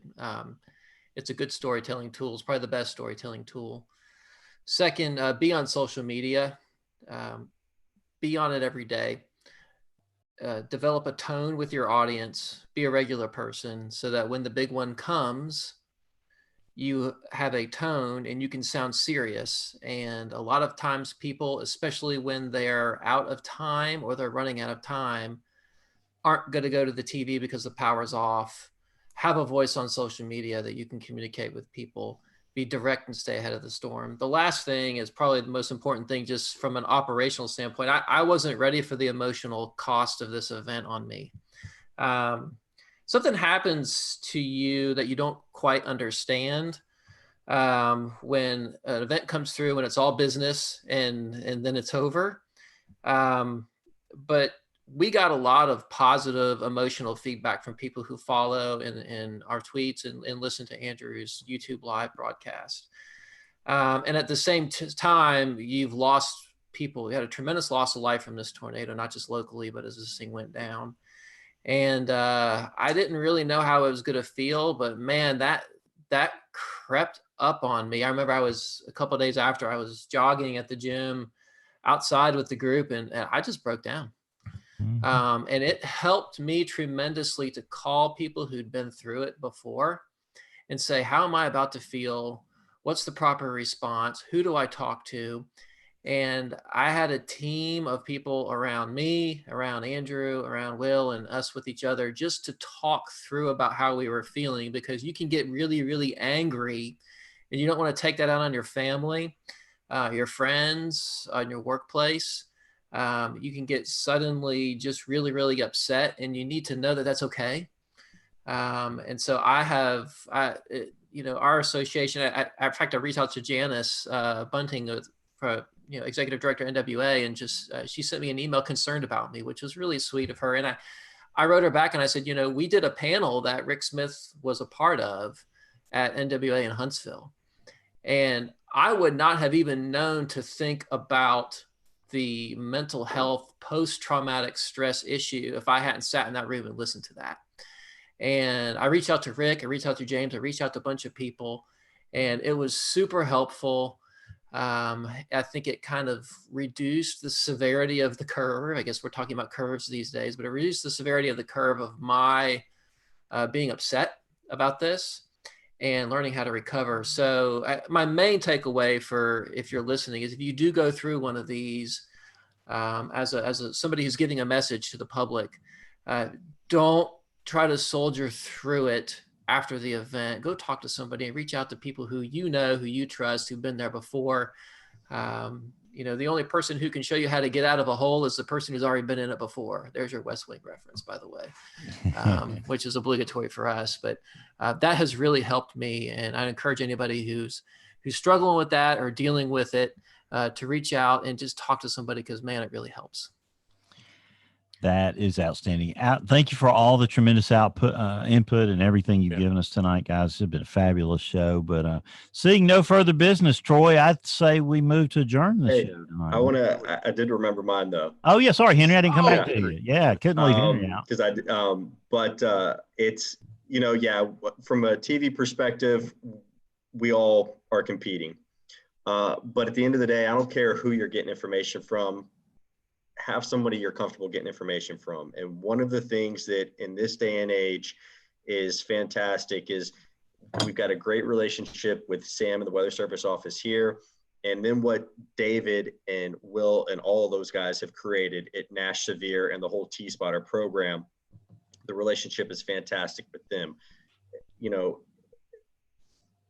If maybe, especially elderly people that just don't care about social media and all that, maybe if somebody took the time, teach grandma, teach grandpa how to set up a Twitter account and just follow Nash Severe or Dixon Severe or whatever your community is, the the T-Spotter type account, if they're following one thing or one person, make it something like that, because if they forget to change the batteries in the weather radio and the power goes out, if they don't have the capability or know how to live stream, if they just if they have a smartphone or some type of device and can follow outlets such as Nash Severe, the Weather Service Office in the various communities, and the local meteorologists. Social media is definitely a great tool. And I want to jump and add a little bit more to what David said about mental health, because that's something that I'm very passionate about with it. And we have had approved there will be a session at NWA 2020 regarding mental health. Don't have a lot of the details on it yet, but I do know that it has been approved and will be at the conference. And that's something that, we all need to realize, whether you went through it, whether you were covering it, whether you know somebody, it's okay to ask for help. We're a small community, and I guarantee you that you probably know 3 other people that have been through a similar scenario, whether it be tornado, hurricane, flooding, that have been through something just as traumatic. Well, thank you for taking time out to be here tonight. I know it's been a rough 2 weeks for you and for David, Sam, everybody along the way there in Nashville. Our thoughts and prayers are with everyone in Nashville, Middle Tennessee, Cookeville, because of this event. So thank you for being here tonight. Thank you guys for having us. Well, Yeah, WeatherBrains is the weekly netcast that's all about the weather. We thank Trade Weather. Devin, we thank Highway Weather for your support of the show. We generally record on Monday nights at 8:30. It's a labor of love that we've been doing for 16 years now. If you're new to the show, you can access us in all the normal places that you consume your podcasts. All of our social media accounts are on the website, weatherbrains.com. If you got a guest suggestion or a comment, something you like, something you hated, email them to Aubrey at email@weatherbrains.com. But until next Monday night, when Hurricane Glenn Schwartz will be our guest for the panel, this is Guest Booking Officer Bill Murray reminding you to keep an eye to the sky, because you'll always have something fun to look at. Thank y'all. Thank you, Bill. Thank you, guys. Y'all stay safe. Good to see Thanks, all y'all. Bill. Yeah. Bye, Thank all. you. Thanks Thank again. you. Thank you, Devin.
I'm coming here. Hang on.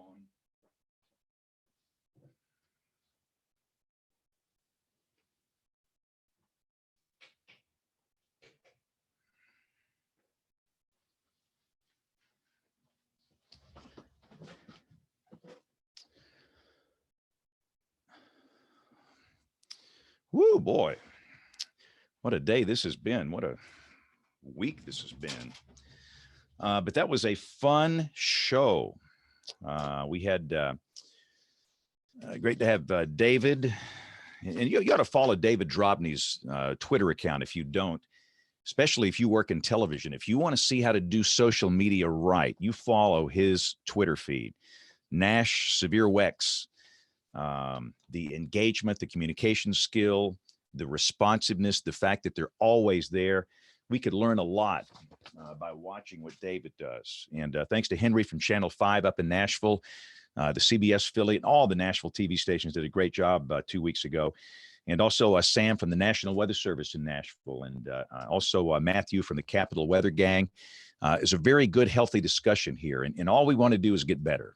And I hate that I missed the end of the show, but that's the fun part for me, is being able to listen to it the next day or later in the week, which I typically do. So hope you're doing okay. And a lot of people are hurting. Not only from the anxiety involving this virus to mainly the economy. I mean, so many businesses are just basically shut down. And for so many people, their source of revenue is shut down, and there's economic hardship. And we have been a blessed nation for a long, long time, and we haven't really had hard times. You look back at generations before ours and all they went through, the Great Depression and the World Wars. And again, for me, the Cuban Missile Crisis was probably the most bizarre time in my life. And that did not affect really the entire country. And I guess in a way it did. If they did launch a nuke, the fallout would be an issue. But still, we were the ground zero in rural South Alabama. And I never thought I'd live past 20.